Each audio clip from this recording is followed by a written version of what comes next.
Yes people, good morning, good afternoon, good evening to all of you. कैसे हैं सब लोग? होप सो आप सब लोग बहुत बढ़िया रहेंगे। मैं बता दूं, मैं भी बहुत बढ़िया हूं। Yes, good morning to everyone. सब लोग ज्वाइन हो गए?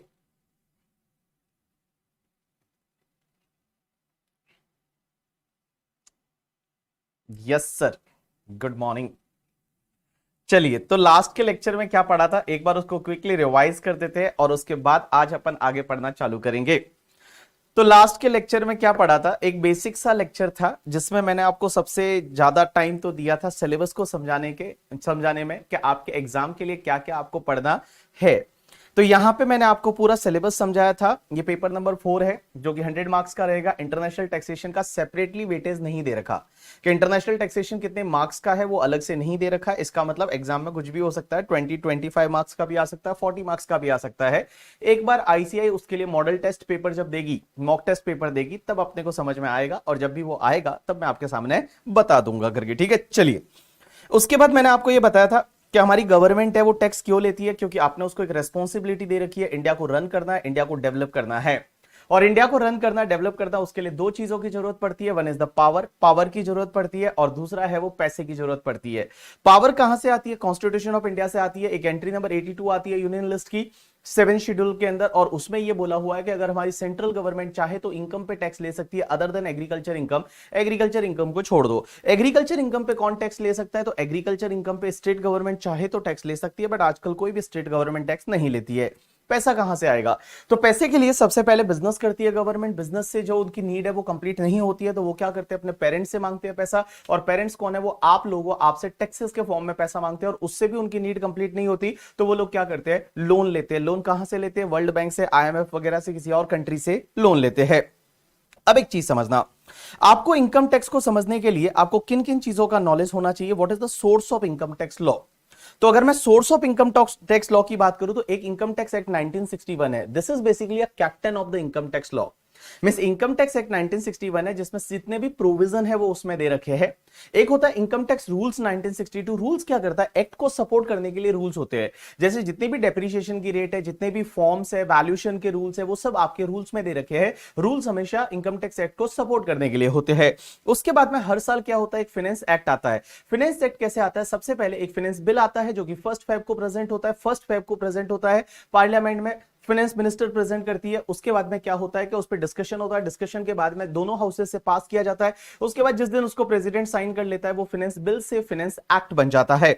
उसके बाद में हमने देखा था कुछ सर्कुलर नोटिफिकेशन होते हैं सीबीडीटी के। सर्कुलर क्या होता है? किसी भी चीज को क्लेरिफाई करने के लिए, किसी भी चीज को गाइडेंस देने के लिए या सर्कुलर इशू किए जाते हैं। एक होते हैं नोटिफिकेशन। नोटिफिकेशन क्या होता है? कोई अमेंडमेंट है उसका इफेक्ट देने के लिए वो नोटिफिकेशन इशू करते हैं। Notification binding to all, but circular है वो आप पे बाइंडिंग नहीं है, डिपार्टमेंट पे बाइंडिंग रहेंगे। आपको लगता है आपके लिए फेवरेबल है तो आप उसको फॉलो कर सकते हैं।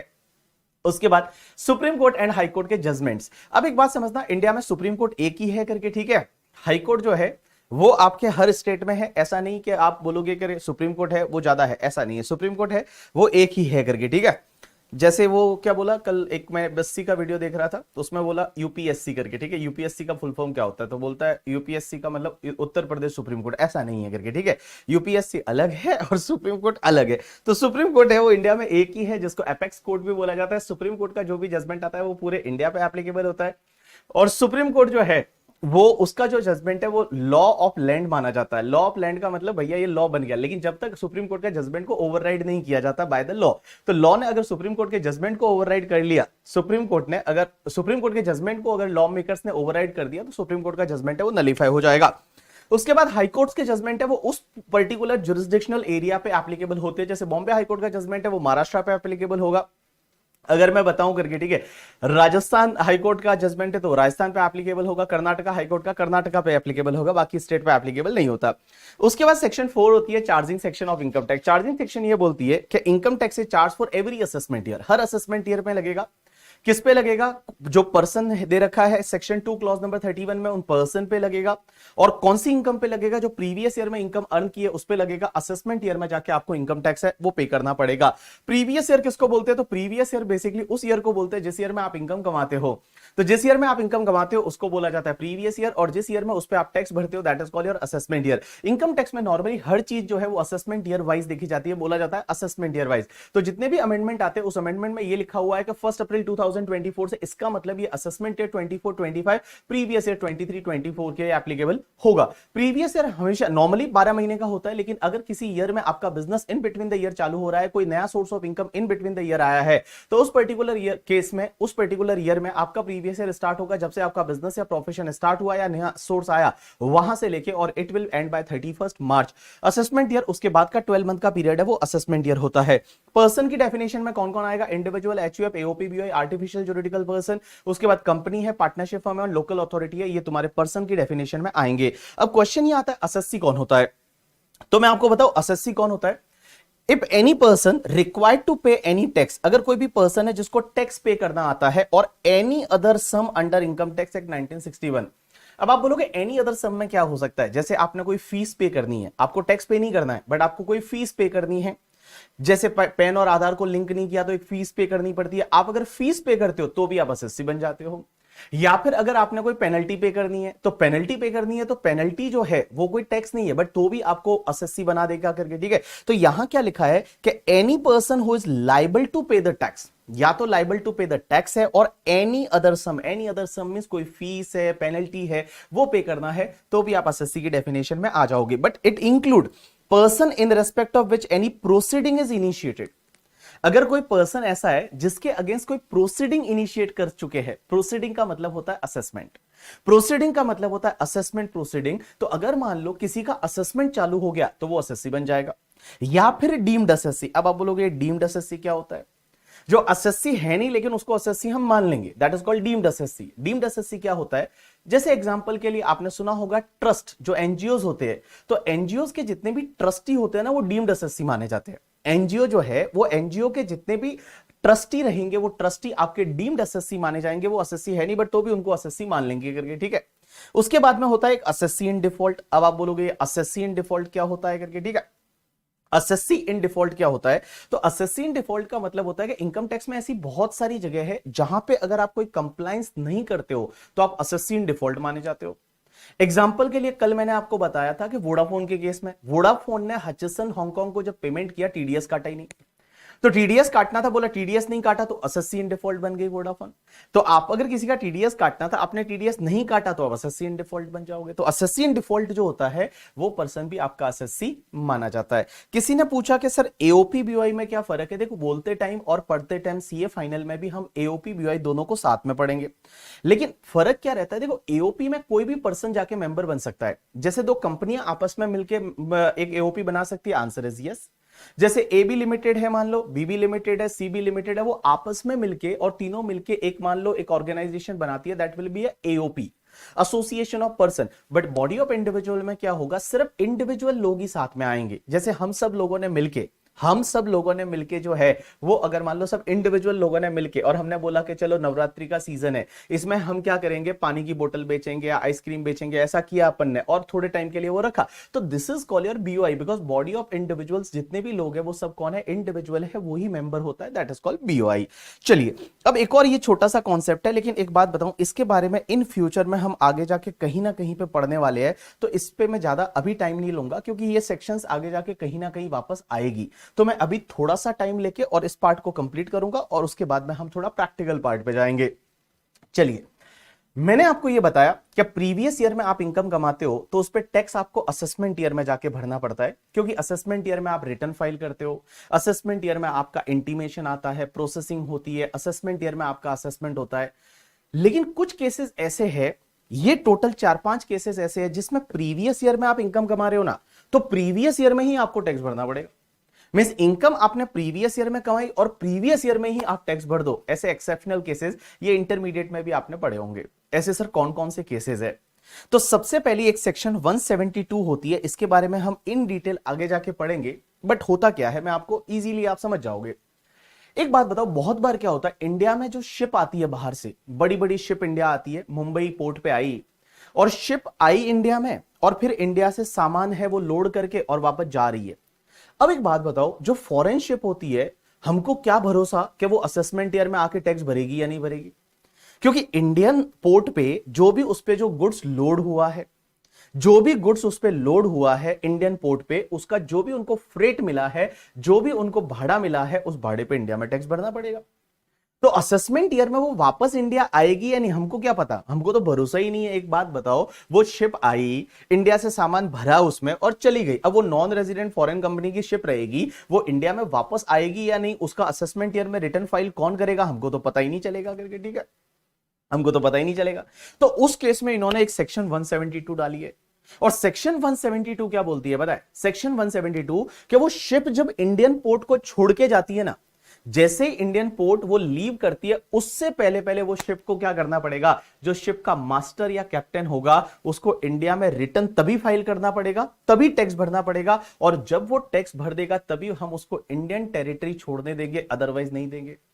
तो कस्टम वालों को बोला हुआ है कि जब तक वो 172 में इंडिया में टैक्स ना भरे, तब तक आप उसको जो एंट्री आउटवर्ड होता है कि शिप इंडियन पोर्ट छोड़ के चली जाए, उसको जाने ही नहीं देंगे जब तक वो टैक्स ना भरे। दैट इज सेक्शन 172 का। प्रीवियस ईयर में इनकम कमा रहे हो और प्रीवियस ईयर में ही आप रिटर्न फाइल कर रहे हो, हाथों हाथ आपको रिटर्न जो है वो रिटर्न फाइल करना है, आपको टैक्स भरना है। अब आप बोलोगे कितना टैक्स भरना है, वो मैं आपको आगे जाके समझा दूंगा। उसमें इनकम मानी जाती है, जितना फ्रेट उनको मिलता है उसका 7.5% इनकम मानी जाती है, जो फ्यूचर में आएगी एक सेक्शन, उसमें हम वहां पे ये सेक्शन 172 को सीखेंगे। आज सिर्फ मैं आपको इसका इंट्रोडक्शन दे रहा हूं 172 का। तो देखिए 172 क्या है, shipping business of non resident. Where a ship of non-resident carries passenger, livestock, mail और goods shipped at any port in India. Shipped का मतलब होता है लोड। Shipped का मतलब क्या होता है, load. At any port in India, the ship is allowed to leave the port only when the tax has been paid. अभी का तभी टैक्स भरो, असेसमेंट ईयर का वेट नहीं करेंगे कि रिटर्न असेसमेंट ईयर में फाइल कर देंगे, ना बाबा ना, अभी का अभी टैक्स भरो, तभी हम आपको इंडियन पोर्ट से जाने देंगे, अदरवाइज आपको इंडियन पोर्ट से नहीं जाने देंगे। चलिए दूसरा क्या है, एक सेक्शन होती है 174 जो बोलती है पर्सन लिविंग इंडिया। अब एक बात समझना, ये ऊपर वाली सेक्शन है ना, वो तो मैंडेटरी है कि ऐसा करना ही पड़ेगा, लेकिन इसके बाद की सेक्शन जो ये वाली है, ये वाली है, ये वाली है, ये वाली है, इन चारों में ऐसा लिखा होगा कि अगर एओ को लगता है तो, असेसिंग ऑफिसर है उसको ऐसा लगता है तो, if it is appear to the AO. देखो ये सेक्शन क्या बोलती है कि पर्सन लिविंग इंडिया, अगर एओ को लगता है कि भैया ये बंदा है ना प्रीवियस ईयर में इनकम कमा रहा है और हमको लग रहा है ये इंडिया छोड़ के चला जाएगा, हमको लग रहा है कि ये इंडिया छोड़ के और विजय माल्या बन जाएगा, मेहुल चोकसी बन जाएगा, ये बंदा वापस आने ही वाला नहीं है, तो उसको एओ क्या करता है, फटाफट पकड़ता है और बोलता तू प्रीवियस ईयर में ही रिटर्न फाइल कर दे, तूने अभी इनकम कमाई है ना, अभी का अभी रिटर्न फाइल कर, अभी का अभी टैक्स भर, असेसमेंट ईयर तक वेट ही नहीं करेंगे करके, ठीक है। एओ को ऐसा लगता है तो एओ ऐसा करा सकता है। तो देखिए सेक्शन 174 क्या बोलती है। सेक्शन 174 बोलती है पर्सन लिविंग इंडिया, यहां पे ये बोला हुआ है कि where it appears to the AO, यहां लिखा हुआ है एओ को ऐसा लगता है तो, एओ को ऐसा लगता है कि any individual may leave India and he has no intention to returning, वापस आने का कोई इरादा ही नहीं है करके, ठीक है।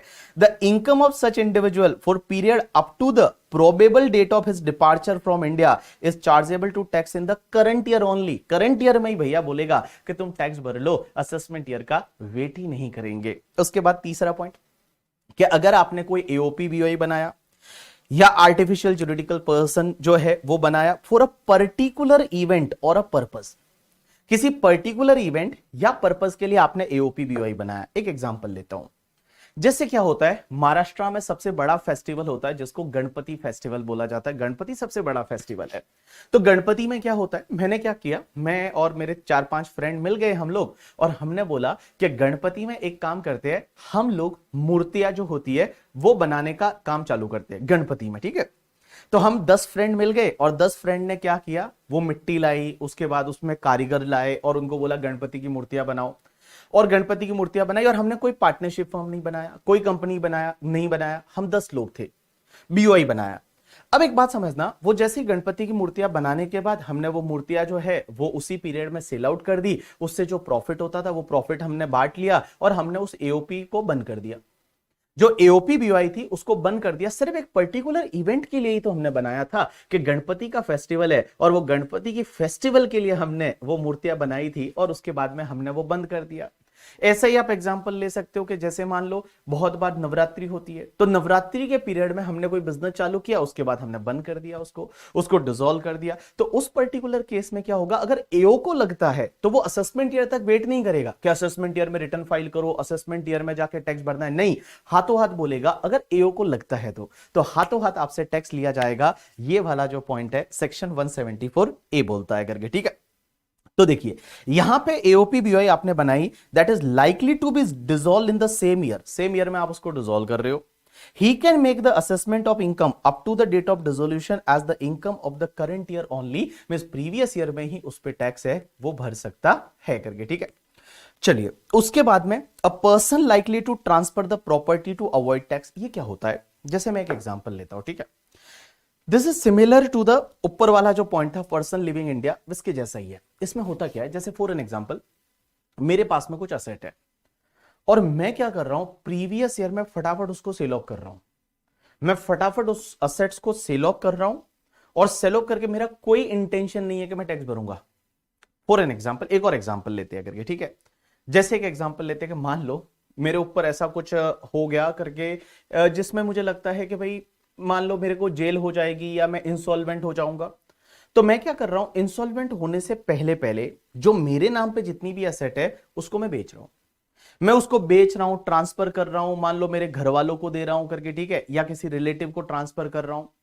और क्योंकि मेरा इंटेंशन नहीं है टैक्स भरने का इन फ्यूचर में, बिकॉज मुझे पता है मैं तो इंसॉल्वेंट डिक्लेयर करने वाला हूं खुद को, तो एओ को ऐसा लगता है कि मैं असेट्स को फटाफट ट्रांसफर कर रहा हूं जिससे मेरे पास में फिर कुछ बचे नहीं, पैसा वैसा है वो मैं मेरे घर वालों को दे दूं या मैं कहीं पे वैसे को छुपा दूं और मैं टैक्स ना भरूं। अगर एओ को ऐसा लगता है तो एओ प्रीवियस ईयर में ही आपसे टैक्स ले सकता है, मींस प्रीवियस ईयर में ही बोलेगा कि आप जो है वो रिटर्न फाइल करिए। तो देखिए क्या लिखा हुआ है, if it is appear to AO, AO को ऐसा लगता है that a person is likely to charge, या तो मैं चार्ज कर रहा हूं या सेल कर रहा हूं, ट्रांसफर कर रहा हूं, डिस्पोज कर रहा हूं असेट्स को to avoid the payment of any liability, the total income of such person charge to tax in the current year itself, वो करंट ईयर में ही आपसे टैक्स ले सकता है। एंड लास्ट पॉइंट है डिसकंटिन्यूड बिजनेस।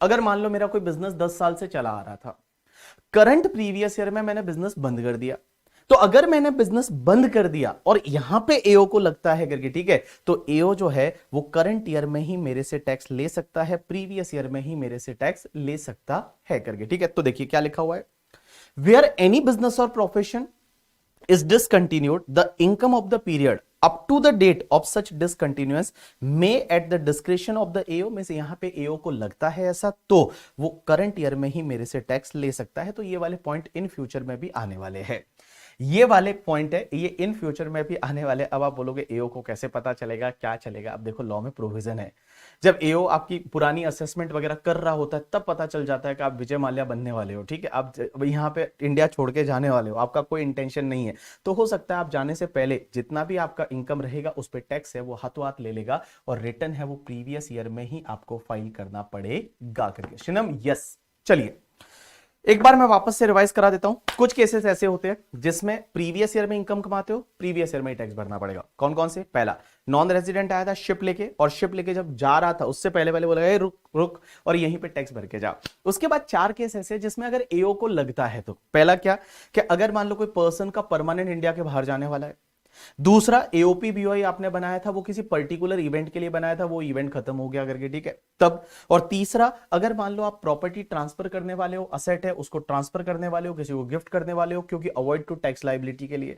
एंड लास्ट वाला अगर आपका कोई बिजनेस डिसकंटिन्यू हो गया तो उस पर्टिकुलर केस में डिसकंटिन्यूएशन की डेट तक का जो भी इनकम रहेगा उस पर प्रीवियस ईयर में ही टैक्स लग जाएगा। एग्जामिनेशन पर्सपेक्टिव के लिए ये वाला पार्ट याद रखने की जरूरत नहीं है करके, ठीक है। किसी ने बोला कि सर किसी की डेथ हो जाए तो उसका रिटर्न कैसे फाइल होगा, आएगा फ्यूचर में, ठीक है, ये पूरा टॉपिक है करके, ठीक है, उसमें आएगा कि किसी की डेथ होने के बाद क्या होता है, उसके लीगल हेयर कैसे रिटर्न फाइल करते हैं, क्या करते हैं, सब चीजें आगे आने वाली है। अब आज ही के दिन तो सब होने वाला है नहीं करके, ठीक है। चलिए अब अपन आगे बढ़ते हैं और अब थोड़ा इंटरेस्टिंग सा पार्ट आपका चालू हो रहा है, आपको मजा आएगा अब। चलिए ऑल पीपल पे अटेंशन, आपका ध्यान इधर होना चाहिए।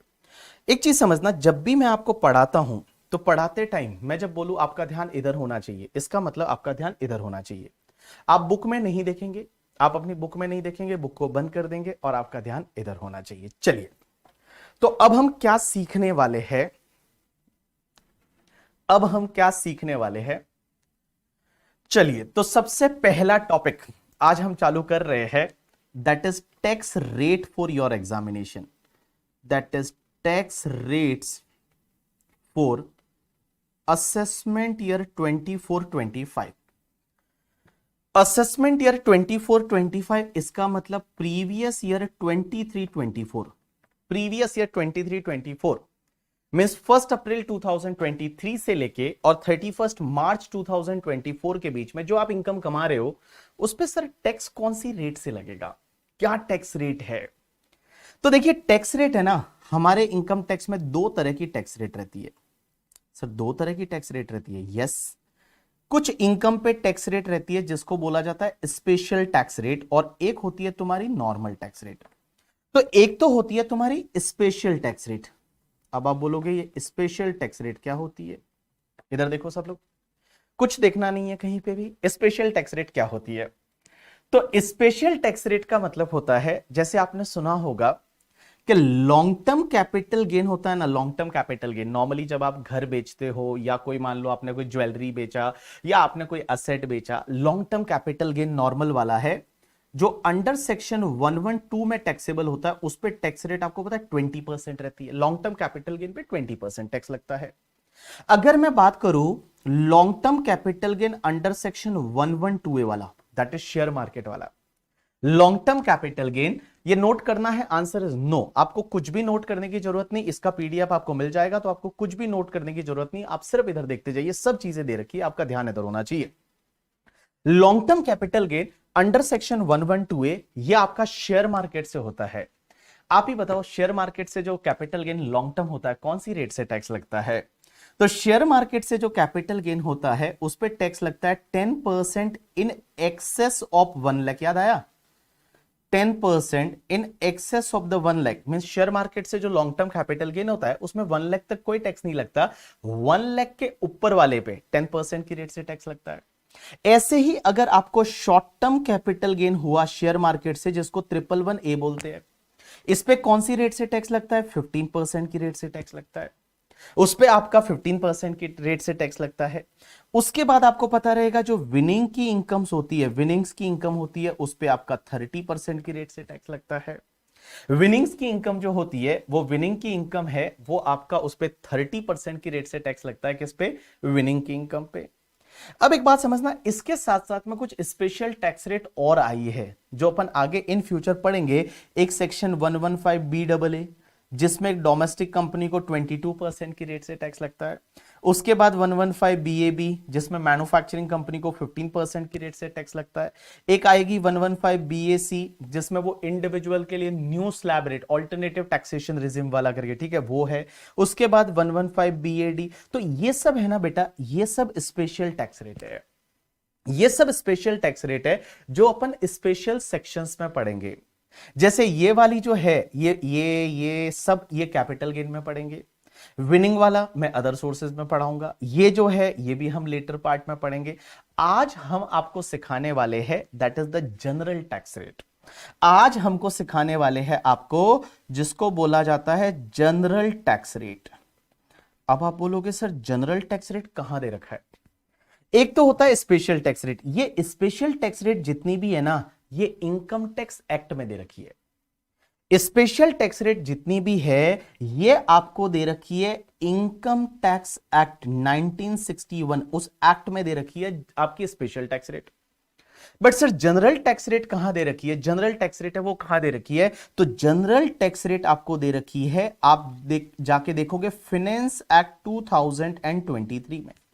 And Finance Act 2023 is applicable for your examination. So Finance Act 2023 में आपको दे रखी है जनरल टैक्स रेट। तो कल उठ के अगर कोई पूछ ले कि सर ये स्लैब रेट कहां दे रखी है, सर कौन सी सेक्शन में दे रखी है, आपने बोला ना 2,50,000 तक टैक्स नहीं लगता, 250 से 5 लाख तक 5% है, वो कहां दे रखा है, ये दे रखा होता है फिनेंस एक्ट में करके, ठीक है।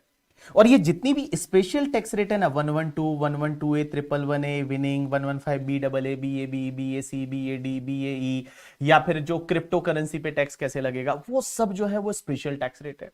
वो दे रखी है आपके इनकम टैक्स एक्ट 1961 में ऑलरेडी। लेकिन जो जनरल टैक्स रेट रहती है, जिसको आप स्लैब रेट वगैरह बोलते हो, वो दे रखी है आपके फिनेंस एक्ट 2023 में। तो आज सबसे पहले हम जो डिस्कस करने वाले हैं वो जनरल टैक्स रेट है। और जनरल टैक्स रेट किसके लिए क्या लगेगा, आपका सबका ध्यान इधर होना चाहिए। सबसे पहले अगर मैं बताऊं तो बेटा, इंडिविजुअल के केस में, एचयूएफ के केस में, एओपी के केस में, बीओआई के केस में एंड आर्टिफिशियल जुरिडिकल पर्सन के केस में, individual, HUF, AOP, BOI, artificial juridical person, इधर ध्यान देना। इनके केस में अगर आपका टोटल इनकम जो है, टोटल इनकम को हम नेट टैक्सेबल इनकम भी बोल सकते हैं। अब आप बोलोगे टोटल इनकम किसको बोलेंगे, तो टोटल इनकम किसको बोलते हैं ना, पता है? देखो, अपन क्या करते हैं, 5 हेड की इनकम निकालते हैं। सबसे पहले इनकम फ्रॉम सैलरी, सैलरी का जो इनकम है, हाउस प्रॉपर्टी जो है, उसके बाद पीजीबीपी, उसके बाद कैपिटल गेन और उसके बाद अदर सोर्सेज। ये जो पांचों हेड की इनकम होती है ना, इसकी टोटल को बोला जाता है ग्रॉस टोटल इनकम। ये पांचों हेड की जो इनकम की टोटल होती है उसको बोला जाता है ग्रॉस टोटल इनकम। एंड बेटा, जो ग्रॉस टोटल इनकम में से हम कुछ डिडक्शन लेस करते हैं अंडर चैप्टर 6A के, और उसके बाद जो आता है ना, इसको बोला जाता है टोटल इनकम। इसको बोला जाता है टोटल इनकम, या आप बोल सकते हो नेट टैक्सेबल इनकम। आपको ये वाले नेट टैक्सेबल इनकम पे टैक्स लगेगा। ये वाला जो नेट टैक्सेबल इनकम है ना, इस नेट टैक्सेबल इनकम पे आपको टैक्स लगेगा। ये नेट टैक्सेबल इनकम पे आपको टैक्स लगेगा। जीटीआई पे टैक्स नहीं लगता, टैक्स लगता है इस पे, टोटल इनकम पे या नेट टैक्सेबल इनकम। और ये अगर individual, HUF, AOP, BOI, artificial juridical person के केस में ये आपका अप टू 2,50,000 है, तो कुछ भी टैक्स नहीं लगता। 2,50,000 पे कोई भी टैक्स नहीं लगता है। अब आप बोल रहे हो कि सर 2,50,000 पे कोई भी टैक्स नहीं लगता, नहीं लगता। और ये 2,50,000 है ना, इसी को बोला जाता है बेसिक एग्जेम्पशन। इसी को बोला जाता है बेसिक एग्जेम्पशन। लेकिन एक और चीज समझना, हम लोग इसको लोकल लैंग्वेज में बेसिक एग्जेम्पशन बोलते हैं। क्या सर फिनेंस एक्ट में इसके लिए वर्ड बेसिक एग्जेम्पशन यूज हुआ है? Answer is no. Finance act में ये जो बेसिक एग्जेम्पशन होता है ना, इसके लिए फिनेंस एक्ट में वर्ड यूज होता है maximum amount which is not chargeable to tax, that is MANCT। Maximum amount which is not chargeable to tax. तो मैक्सिमम कितना अमाउंट है जिस पे टैक्स नहीं लगेगा? That is the 2,50,000 is a MANCT। MANCT मतलब maximum amount which is not chargeable to tax is a 2,50,000। तो 2,50,000 पे कोई भी टैक्स नहीं लगता, इसको बेसिक एग्जेम्पशन बोला जाता है। और बेसिक एग्जेम्पशन को लॉ में लिखा जाता है maximum amount which is not chargeable to tax. तो कहीं अगर पढ़ते टाइम ऐसा दिख जाए कि maximum amount which is not chargeable to tax, maximum amount which is not chargeable to tax, इसका मतलब आपका 2,50,000 की बात हो रही है, बेसिक एग्जेम्पशन की बात हो रही है। लेकिन अगर आपका टोटल इनकम जो है वो सर 2,50,000 तक कोई टैक्स नहीं लगेगा। लेकिन टोटल इनकम अगर 2,50,000 से ज्यादा है and up to 5 lakh rupees तक है, तो उस पर आपको 5% की रेट से टैक्स लगेगा। अगर आपका टोटल इनकम 5 लाख से ज्यादा है and up to 10 lakh rupees है, तो उस पे आपको 20% की रेट से टैक्स लगेगा। और 10 लाख से जितना भी ऊपर वाला टोटल इनकम रहेगा, उस पे आपको 30% की रेट से टैक्स लगेगा। तो देखिए, individual, HUF, AOP, BOI, artificial juridical person, what is the slab rate? Basic exemption का बेनिफिट मिलेगा। स्लैब रेट क्या है? अप टू 2,50,000 डैश पे dash 250 to 5 lakh 5%, 5 lakh to 10 lakh 20%, more than 10 lakh 30%। लेकिन सर इस बार बजट आया था तो हमने तो ये सुना था 7 लाख तक कोई टैक्स नहीं लगेगा। हमने तो ये सुना था स्लैब रेट चेंज हो गई है, 3 लाख की स्लैब रेट हो गई है। 3 लाख टू 6 लाख पे 5% है, फिर 6 लाख से लेके और 9 लाख, फिर 9 से लेके 12, 12 से लेके 15। तो वो क्या था बाबू? वो सब आएगा, वो अलग है, ठीक है। यहां पे आपको इसके साथ मर्ज नहीं करना है, वो सब स्पेशल टैक्स रेट है। वो 115 बीएससी में अमेंडमेंट किया, 115 बीएससी की स्पेशल टैक्स रेट है। ये मैं आपको आज जनरल टैक्स रेट पढ़ा रहा हूं। अब आप बोलोगे आपको 115 बीएससी लेना चाहिए या ये जनरल टैक्स रेट लेनी चाहिए, वो हम आगे जाके सीखेंगे। हम आपको बताएंगे आपके लिए कौन सा बेनिफिशियल है। और इस बार से तो उन्होंने क्या किया पता है? डिफॉल्ट बोला है कि 115 बीएससी लेना पड़ेगा। अगर वो नहीं लेना है तो फिर आप ये जनरल टैक्स रेट पे जाओगे। तो 115 बीएससी अलग है, 87A अलग है करके, ठीक है। आप ऐसे मर्ज ना करें, ऐसे न्यूज वालों की तरह बात ना करें करके, ठीक है। जो इंडिया में जो न्यूज वाले होते हैं करके, ठीक है, वो बात करते हैं अरे 7 लाख तक बेसिक एग्जामेशन हो गया, कोई बोलेगा 7 लाख तक टैक्स ही नहीं भरना, मजा आ गया, ये हो गया वो हो गया। वैसा तुमको बात नहीं करना है। You are the professional person, आपको चीजें पता होनी चाहिए कि क्या है और क्या नहीं है करके, ठीक है। तो देखिए मैं आपको बोल रहा हूं individual HUF AOP BOI artificial juridical person के केस में अप टू 2,50,000 कोई भी टैक्स नहीं लगेगा। 250 to 5 lakh 5%, 5 lakh to 10 lakh 20%, more than 10 lakh 30%। अब एक चीज समझना, अगर कोई पर्सन सीनियर सिटीजन है, इधर ध्यान देना सब लोग, अगर कोई पर्सन है, वो पर्सन अगर सीनियर सिटीजन है, और सीनियर सिटीजन कौन हो सकता है? सिर्फ इंडिविजुअली हो सकता है। भाई एक बात बताओ, सीनियर सिटीजन इंडिविजुअली हो सकता है, एचयूएफ कोई सीनियर सिटीजन नहीं हो सकता, AOP BOI artificial juridical person कोई सीनियर सिटीजन नहीं हो सकता। तो सीनियर सिटीजन है ना, वो पहली चीज तो एक इंडिविजुअल हो सकता है। बट आप बोलोगे सीनियर सिटीजन बोलेंगे किसको? तो सीनियर सिटीजन किसको बोलेंगे बताए? अगर कोई भी पर्सन है वो रेजिडेंट इंडिविजुअल है, रेजिडेंट इंडिविजुअल, और जिसका एज 60 इयर्स और मोर हो गया है इन प्रीवियस ईयर। जो अपना प्रीवियस ईयर है, उस प्रीवियस ईयर में उस पर्सन का जो एज है वो एज 60 इयर्स या उससे ज्यादा हो चुका है, उसको बोलेंगे senior citizen. Senior citizen means resident individual, age 60 years और more in a previous year, means जो अपना प्रीवियस ईयर है उस ईयर में उसका एज अगर 60 इयर्स या उससे ज्यादा हो चुका है, उसको बोला जाएगा सीनियर सिटीजन। तो आप बोलोगे क्या फर्क पड़ेगा सीनियर सिटीजन से? देखो अगर कोई पर्सन सीनियर सिटीजन है ना, तो बेटा उसके लिए 3 लाख का बेसिक एग्जामिशन है, मींस 3 लाख तक उसको कोई भी टैक्स नहीं लगेगा। 3 लाख जो है वो 3 लाख का उसका बेसिक एग्जामिशन हो जाएगा। उसके बाद जो 3 लाख से ऊपर वाला जितना भी इनकम रहेगा और अप टू 5 लाख तक, उस पे उसको 5% की रेट से टैक्स लगेगा। उसके बाद जो 5 लाख से ऊपर वाला जितना भी इनकम रहेगा अप टू 10 लाख रुपीस तक, उसको जो है वो 20% से टैक्स लगेगा। एंड 10 लाख रुपीस से जितना भी ज्यादा इनकम रहेगा उस पे उसको 30% की रेट से टैक्स लगेगा। तो सिर्फ फर्क कितना आया ना, कि यहां पे बेसिक एग्जामिशन आपने देखा 2,50,000 का था नॉर्मल केस में, individual HUF AOP BOI artificial juridical 2,50,000 था। अगर कोई पर्सन सीनियर सिटीजन है तो उसका जो है वो बेसिक एग्जामिशन 3 लाख हो गया, मींस 2,50,000 की जगह यहां पे 3 लाख हो गया। लेकिन एक बात बताओ, ये कुछ चीजें यहां नोट करना, हाँ, क्योंकि पूरे इनकम टैक्स लॉ में काम आएगी। नोट करना मतलब दिमाग में नोट करना, लिखने की जरूरत नहीं है। पहली चीज, सीनियर सिटीजन के लिए यहां पे वर्ड यूज किया है रेजिडेंट इंडिविजुअल। तो एक चीज दिमाग में बिठा देना कि अगर कोई रेजिडेंट इंडिविजुअल है ना, तो वो ही सीनियर सिटीजन हो सकता है, बाकी कोई सीनियर सिटीजन नहीं हो सकता। इसका मतलब अगर कोई नॉन रेजिडेंट पर्सन है जिसका एज मान लो 72 इयर्स है, क्या वो सीनियर सिटीजन है? बाबू ना, नहीं होगा वो सीनियर सिटीजन, वो सीनियर सिटीजन नहीं है। तो अगर कोई नॉन रेजिडेंट है जिसका एज कितना भी हो, अगर कोई नॉन रेजिडेंट है जिसका एज कितना भी हो करके, ठीक है, वो सीनियर सिटीजन नहीं हो सकता।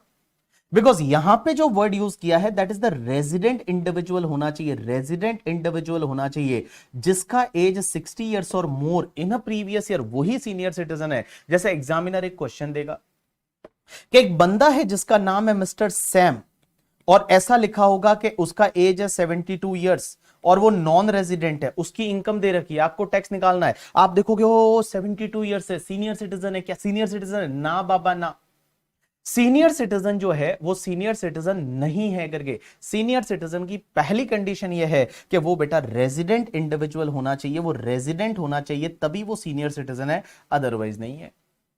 दूसरी चीज, सर आप बोल रहे हो कि रेजिडेंट इंडिविजुअल एज 60 इयर्स और मोर इन प्रीवियस ईयर, कौन से प्रीवियस ईयर में? जिस प्रीवियस ईयर के लिए आप टैक्स निकाल रहे हो। तो हमारे एग्जाम के लिए हम देखते हैं कि हमारा प्रीवियस ईयर है previous year 23-24। So previous year 23-24 में if any person attain the age of the 60 years और मोर, तो वो सीनियर सिटीजन है। प्रीवियस ईयर 23-24 मींस अगर 1 अप्रैल 2023 से लेके और 31 मार्च 2024, अगर इस पर्टिकुलर पीरियड में किसी का एज है वो 60 ईयर्स या उससे ज्यादा हो गया तो वो सीनियर सिटीजन है। एक एग्जांपल लेते हैं, इधर देखिए, सब लोग ध्यान देना करके, ठीक है। जैसे एक बंदा है जिसका नाम है मिस्टर काका, एक बंदा है जिसका नाम है मिस्टर काका करके, ठीक है। अब आप चीजों को समझना, ये काका जो है इसका डेट ऑफ बर्थ जो है वो है 1 अप्रैल 1964। 1 अप्रैल 1964 को उसका जन्म हुआ था। किसका? काका का डेट ऑफ बर्थ 1 अप्रैल 1964 है। अब मुझे एक बात बताओ, ये जो बंदा है अपना 60th बर्थडे कौन सी डेट को सेलिब्रेट करेगा?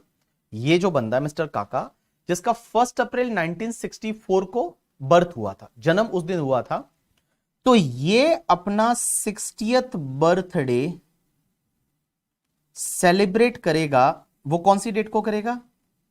1 अप्रैल 2024 को करेगा। भाई आप 60 ईयर काउंट कर लो, 64 से 74, 84, 94, ऐसे होता है, हाँ वैसे होता होगा करके, ठीक है। 20, 2004, 214 एंड 24, तो 60th बर्थडे जो है वो 1 अप्रैल 2024 को सेलिब्रेट कर रहा है। उस दिन जो है सब लोग केक काट रहे हैं, बोल रहे हैं हैप्पी बर्थडे टू यू, काका को बोल रहे हैं हैप्पी बर्थडे।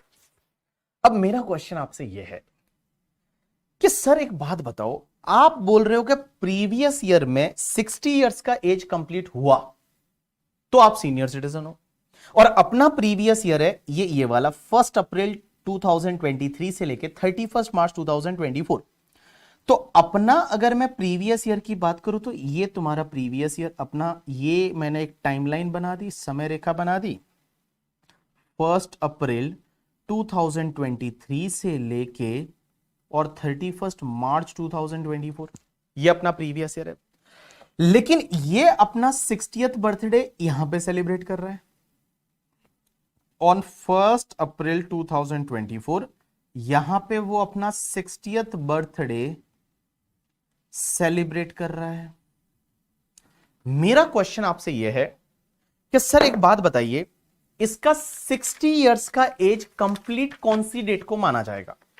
मतलब जिस दिन आप बर्थडे सेलिब्रेट करते हैं उस दिन आपका पर्टिकुलर एज कंप्लीट हो जाता है, या उसके पिछले दिन कंप्लीट हो चुका था और इस दिन से तो नया साल चालू हुआ है? मुझे बताइए आप।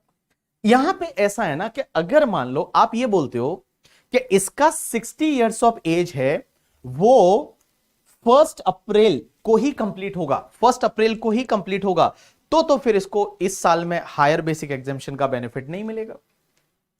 लेकिन अगर आप ये बोलते हो कि नहीं, जिस डेट को बर्थडे सेलिब्रेट कर रहे उसके पिछले दिन एज कंप्लीट हो गया, जैसे मान लो आप जो है वो अपना 20वां जन्मदिन बना रहे हो, मना ही रहे होंगे 20वां 21वां जो भी है करके, ठीक है। तो मान लो आप 21st बर्थडे बना रहे हो, तो जिस दिन आपका जन्म हुआ था उसी दिन उतने ईयर कंप्लीट होते हैं, उसके पिछले दिन हो जाते हैं, आज से तो नया साल लग गया। तो आप बताइए कौन सी डेट को यहां पे 60 ईयर कंप्लीट माना जाएगा? 31 मार्च को 2024, 31 मार्च 2024, या 1 अप्रैल 2024? क्योंकि अगर आपका 31 मार्च को लास्ट डेट को अगर 60 इयर्स कंप्लीट मानते हो तो इस साल में हायर बेसिक एग्जामिशन मिलेगा, और अगर इसी डेट को मानते हो जिस दिन हैप्पी बर्थडे का केक कटता है तो फिर आपका इस साल में बेसिक एग्जामिशन हायर वाला बेनिफिट नहीं मिलेगा।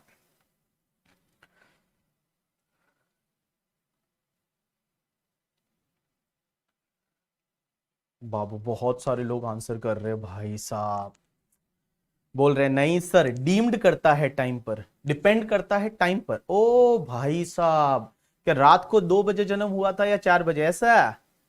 हाँ, तुमको क्या उसकी जन्म पत्रिका कुंडली बनवानी है कि कौन से टाइम पे कौन से नक्षत्र में जन्म हुआ था तुम्हारा करके, ठीक है। इनको उसके जन्म के टाइम का मतलब, जन्म के टाइम का तो आजकल तो मैं तो पूछता हूं मम्मी को, मम्मी को याद नहीं रहता। हम्म, कुंडली निकालनी है बेटा तुम्हारी कुंडली में जो है ना वो 5 सब्जेक्ट है, वो आपको सही पढ़ने हैं, तब कुंडली सही है।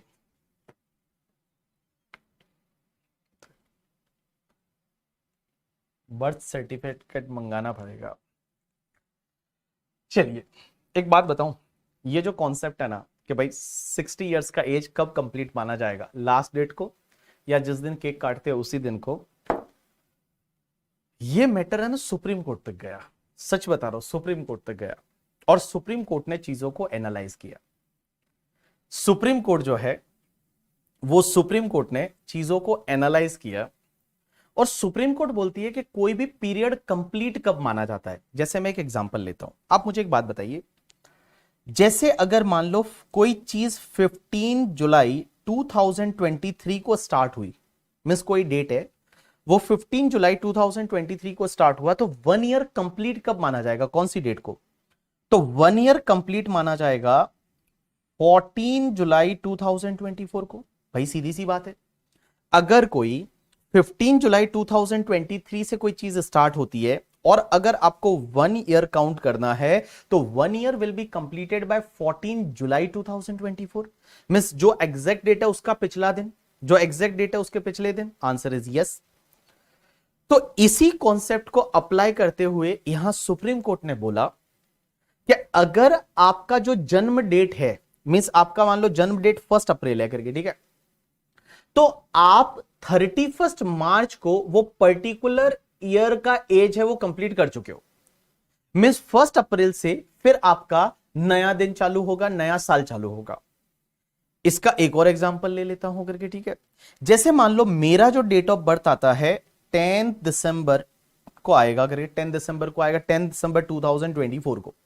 अब ये 10 दिसंबर 2024, 23 भी तो आएगा उसके पहले, ओ भाई हाँ, तो 10 दिसंबर 2023 को आएगा और इस दिन मान लो मेरी जो एज कंप्लीट होने वाली है वो फॉर एन एग्जांपल मैं 50 इयर्स का कंप्लीट होने वाला हूं करके, ठीक है। तो 50 इयर्स में कंप्लीट करूंगा 10 दिसंबर 2023 को। तो एक बात होता है, 10 दिसंबर को मेरा बर्थडे आता है, तो मेरा बर्थडे क्या मैं 50 इयर्स 10 दिसंबर को कंप्लीट करूंगा? ना बाबा ना, मैं है ना 9 दिसंबर 2023 को मैं कंप्लीट कर लूंगा। जिस दिन हैप्पी बर्थडे बोलते हैं उसके पिछले वाले दिन आपकी पर्टिकुलर एज है वो कंप्लीट मानी जाएगी for the purpose of income tax और आपको हायर बेसिक एग्जेम्पशन का बेनिफिट यहां पे मिल जाएगा। यहां पे आपको हायर बेसिक एग्जेम्पशन का बेनिफिट मिल जाएगा। तो इस पर्टिकुलर केस में एक चीज आप ध्यान रखेंगे हमेशा कि अगर कोई पर्सन है जिसका डेट ऑफ बर्थ 1 अप्रैल 1964 है, तो हैप्पी बर्थडे जो 60th बर्थडे है वो आप सेलिब्रेट कर रहे हो 1 अप्रैल 2024 को, बट तो भी आपका जो 60 इयर्स ऑफ एज है वो 31 मार्च 2024 को कंप्लीट हो गया। 31 मार्च 2024 को कंप्लीट हो गया और इस पर्टिकुलर केस में आपको इस साल में higher basic exemption of the 3 lakh rupees का बेनिफिट है वो मिल जाएगा। 3 लाख रुपीस का आपका जो बेनिफिट है वो आपका मिल जाएगा। बोला 50 साल की एज में भी आप थोड़े यंग दिखते हो, या मतलब थोड़ा बहुत तो यार मेंटेन करके, ठीक है, थोड़ा मेंटेन कर रखा है तो इतना तो मतलब होता है ना यार, ऐसे शर्म आती है मुझे करके, ठीक है। चलो, तो मैंने आपको क्या बोला कि अगर कोई भी पर्सन है जिसका डेट ऑफ बर्थ है वो 1 अप्रैल 1964 है, तो उसका जो 60 इयर्स ऑफ एज है वो कंप्लीट हो जाएगा 31 मार्च 2024 को और यहां पे आपको इस साल में आपको हायर बेसिक एग्जेम्पशन का बेनिफिट मिल जाएगा। So this is all about the senior citizen. चलिए, उसके बाद में एक कॉन्सेप्ट आता है कि अगर कोई पर्सन है वो सुपर सीनियर सिटीजन है। क्या है? Super senior citizen. अब आप बोलोगे सुपर सीनियर सिटीजन क्या होता है करके, ठीक है। सुपर सीनियर सिटीजन किसको बोलते हैं? तो सुपर सीनियर सिटीजन का मतलब होता है अगर कोई रेजिडेंट इंडिविजुअल है, यहां पे भी रेजिडेंट लिखा हुआ है, हाँ बाबू, जिसका एज 80 इयर्स और मोर हो चुका है इन previous year. Means previous year में जिसका एज है वो 80 इयर्स या उससे ज्यादा हो चुका है, मीन्स 80 साल या उससे ज्यादा जो है वो हो चुका है प्रीवियस ईयर में। 80 इयर्स या उससे ज्यादा मतलब भैया 80 इयर्स तो जी लिए, 80 इयर्स या उससे ज्यादा हो चुका है प्रीवियस ईयर में, तो उसके लिए आपको बताऊं बेसिक एग्जेम्पशन कितना होगा? 5 लाख। 5 लाख का बेसिक एग्जेम्पशन है, कोई भी टैक्स नहीं लगेगा। उसके बाद में आपका 5 लाख से लेके और अप टू 10 लाख तक का जो टोटल इनकम रहेगा उस पे सीधा 20%, और 10 लाख के ऊपर वाला जो टोटल इनकम रहेगा उस पे सीधा 30% की रेट से टैक्स लगेगा। यहां पे 5% वाला स्लैब नहीं है, यहां पे 5% वाला जो है वो स्लैब नहीं है, यहां पे 5% वाला जो है वो स्लैब नहीं है करके, ठीक है। यहां पे सीधा 20% एंड 30% है, ये आपका स्लैब है। So this is about the general tax rate. आप बोलोगे जनरल टैक्स रेट कहां दे रखा है? फाइनेंस एक्ट में दे रखा है, फाइनेंस एक्ट में दे रखा है। फाइनेंस एक्ट अगर आप जाके देखोगे तो उसका जो पार्ट 1 होता है करके, ठीक है, वहीं पे टैक्स रेट्स दे रखी होती है। So it is given in the finance act. चलिए मैं आपको वापस से बोल रहा हूं, टैक्स रेट हमने क्या क्या डिस्कस किया, इधर देखिए सब लोग। टैक्स रेट क्या क्या डिस्कस किया? सबसे पहले individual, HUF, AOP, BOI, artificial juridical person up to 2,50,000 dash पे dash, 250 to 5 lakh, 5%, 5 lakh to 10 lakh, 20% more than 10 lakh, 30% करके, ठीक है। सीनियर सिटीजन, सीनियर सिटीजन किसको बोलते हैं? रेजिडेंट इंडिविजुअल एज 60 ईयर्स और more in previous year up to 3 lakh dash पे डैश में कोई भी टैक्स नहीं, 3 lakh to 5 lakh, 5%, 5 lakh to 10 lakh, 20% more than 10 lakh, 30%।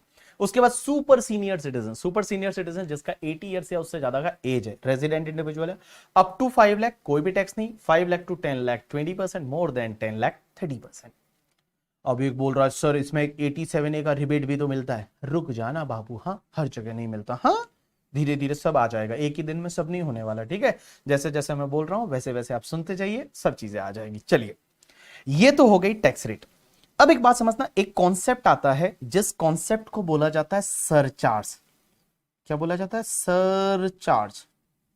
Surcharge, surcharge का मतलब होता है एडिशनल टैक्स। मतलब एक तो हो गया टैक्स, ये टैक्स तो लेंगे ही लेंगे करके, ठीक है, ये टैक्स तो लेंगे ही लेंगे, उसके ऊपर और एक्स्ट्रा टैक्स लेंगे, एक्स्ट्रा चार्ज लेंगे, दैट इज कॉल्ड सरचार्ज। लेकिन सर एक बात बताइए, सर ये सरचार्ज जो है ये कितना लगता है? क्या हर किसी को सरचार्ज लगेगा? आंसर इज नो, हर किसी को नहीं लगता यहां सरचार्ज। सरचार्ज लगता है किसको? हम बताते हैं आपको। तो individual, HUF, AOP, BOI, artificial juridical person के केस में सरचार्ज लगेगा अगर आपका नेट टैक्सेबल इनकम है ना वो अप टू 50 लाख है, तो आपको कोई सरचार्ज नहीं लगेगा। मींस आपको सरचार्ज नहीं लगेगा अगर आपका net taxable income up to 50 lakh है, 50 लाख रुपए तक आपने टोटल इनकम है, 50 लाख तक ही कमाया, कोई सरचार्ज नहीं, आप खुश रहो करके, ठीक है। जैसे आप और मैं, हम लोगों को सरचार्ज नहीं लगता करके। ये सरचार्ज किसको लगता है? जो बड़े रिच लोग होते हैं ना, बड़े पैसे वाले लोग होते हैं, उनको लगता है करके, ठीक है। अगर आपका net taxable income more than 50 lakh है और अप टू 1 करोड़ है, तो सरचार्ज लगेगा 10% ऑफ टैक्स। मतलब जो टैक्स आएगा ना उस टैक्स पे 10% की रेट से सरचार्ज ऐड करना है। अगर आपका टोटल इनकम जो है वो 50 लाख से ज्यादा है, अप टू 1 करोड़ है करके, ठीक है। 50 लाख से ज्यादा है, अप टू 1 करोड़ है, सरचार्ज 10% ऐड करो। अगर आपका टोटल इनकम 1 करोड़ से ज्यादा है एंड अप टू 2 करोड़ है, तो आपको सरचार्ज लगेगा 15% की रेट से, 15% ऑफ टैक्स। अगर आपका टोटल इनकम 2 करोड़ से ज्यादा है, अप टू 5 करोड़ रुपए, भाई साहब कौन होते होंगे ऐसे लोग, उनका सरचार्ज लगता है 25% ऑफ द टैक्स, टैक्स पे 25%। और अगर किसी का इनकम 5 करोड़ से ज्यादा है तो आपको सरचार्ज लगेगा 37% ऑफ द टैक्स। इतना सरचार्ज भाई साहब। देखिए सरचार्ज जो है वो सरचार्ज कितना है, तो नेट टैक्सेबल इनकम या टोटल इनकम जिसको बोलते हैं, 5 हेड की total minus deduction total income up to 50 lakh है, तो आप पे कोई सरचार्ज नहीं है, हम लोग है, ठीक है। अगर 50 लाख से ज्यादा है, अप टू 1 करोड़ है, 50 लाख से ज्यादा है, अप टू 1 करोड़ है, तो जो भी टैक्स आएगा उस पर 10% आपको ऐड करना है। अगर 1 करोड़ से ज्यादा है, अप टू 2 करोड़ है, तो उस पर आपको 15% ऐड करना है। अगर 2 करोड़ से ज्यादा है, अप टू 5 करोड़ है, तो 25% आपको सरचार्ज ऐड करना है। और अगर 5 करोड़ से ज्यादा है तो 37% आपको टैक्स है वो ऐड करना है। मतलब आप समझो बंदे को कितना टैक्स लग रहा है। अगर टैक्स रेट आप लेते हो स्लैब रेट के बाद भी, मान लो मैक्सिमम टैक्स रेट कितना है आपका, मैक्सिमम टैक्स रेट 30% है, तो 30% टैक्स रेट। अगर कोई बंदा 5 करोड़ से ज्यादा कमा रहा है साल का, तो गलती कर दी, 37% सरचार्ज है, 37% सरचार्ज, तो प्लस कर दो 37%, तो कितना आएगा 41.1%, 41.1%, 41.1%। और उसमें एक हेल्थ एंड एजुकेशन सेस और लगता है @4%, तो अगर आप इसमें 4% और ऐड कर देते हो तो इट्स कम्स टू 42.744%। 42% आपको टैक्स भरना पड़ेगा। मिस वो अश्नीर ग्रोवर का आपने वीडियो आजकल देखा होगा जो बहुत ही ज्यादा वायरल था थोड़े दिन पहले। और अश्नीर ग्रोवर बोलता है ये इंडिया का क्या ही टैक्स सिस्टम है करके, ठीक है, ये इंडिया का क्या ही टैक्स सिस्टम है कि जिसमें आपको 42% टैक्स भरना पड़ता है। आप 100 रुपया कमाओ, 42% टैक्स भरना पड़ता है। उसने वो बहुत बड़ी बढ़िया चीज बोली थी करके, ठीक है, कि एक बात बताओ कि 12 महीने का 42% अगर आप निकालोगे तो 5 महीने, कि आप इसको ऐसे काउंट मत करो, आप ऐसे काउंट करो कि आप जितना काम कर रहे हो ना उसमें से आप 5 महीने तो गवर्नमेंट के लिए काम कर रहे हो। मतलब 5 महीने आप सोचिए, आप जो काम कर रहे हो उस काम में 12 महीने आप काम करते हो 12 मंथ, तो 12 मंथ में से 5 मंथ जो काम कर रहे हो वो तो निर्मला सीतारमण जी के कर रहे हो, लिए कर रहे हो, मोदी जी के लिए कर रहे हो, ठीक है, वो तो निर्मला सीतारमण जी मोदी जी के लिए कर रहे हो। इतना जो है वो आपको टैक्स पे करना पड़ेगा, बिकॉज अगर कोई if any person is earning more than 5 crore rupees he has to pay the surcharge also at the rate 37%। So 37% surcharge, तो इसका मतलब आपकी इफेक्टिव टैक्स रेट 43% हो जाएगी।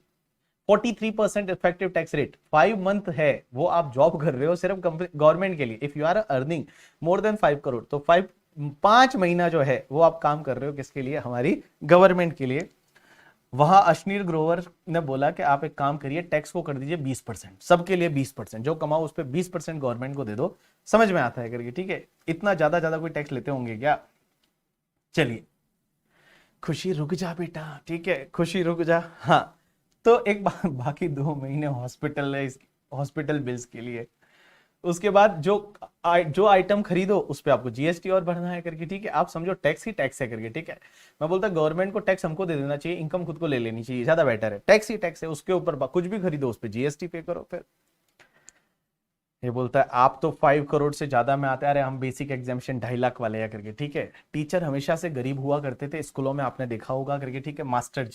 मास्टर जी की इनकम नहीं होती है करके, ठीक है। तुम लोग ऐसे ही होंगे, तुम क्या करते होंगे ना पता, कैलकुलेटर लेते होंगे पहले, और कैलकुलेटर पे सबसे पहले सर की इनकम निकालते होंगे।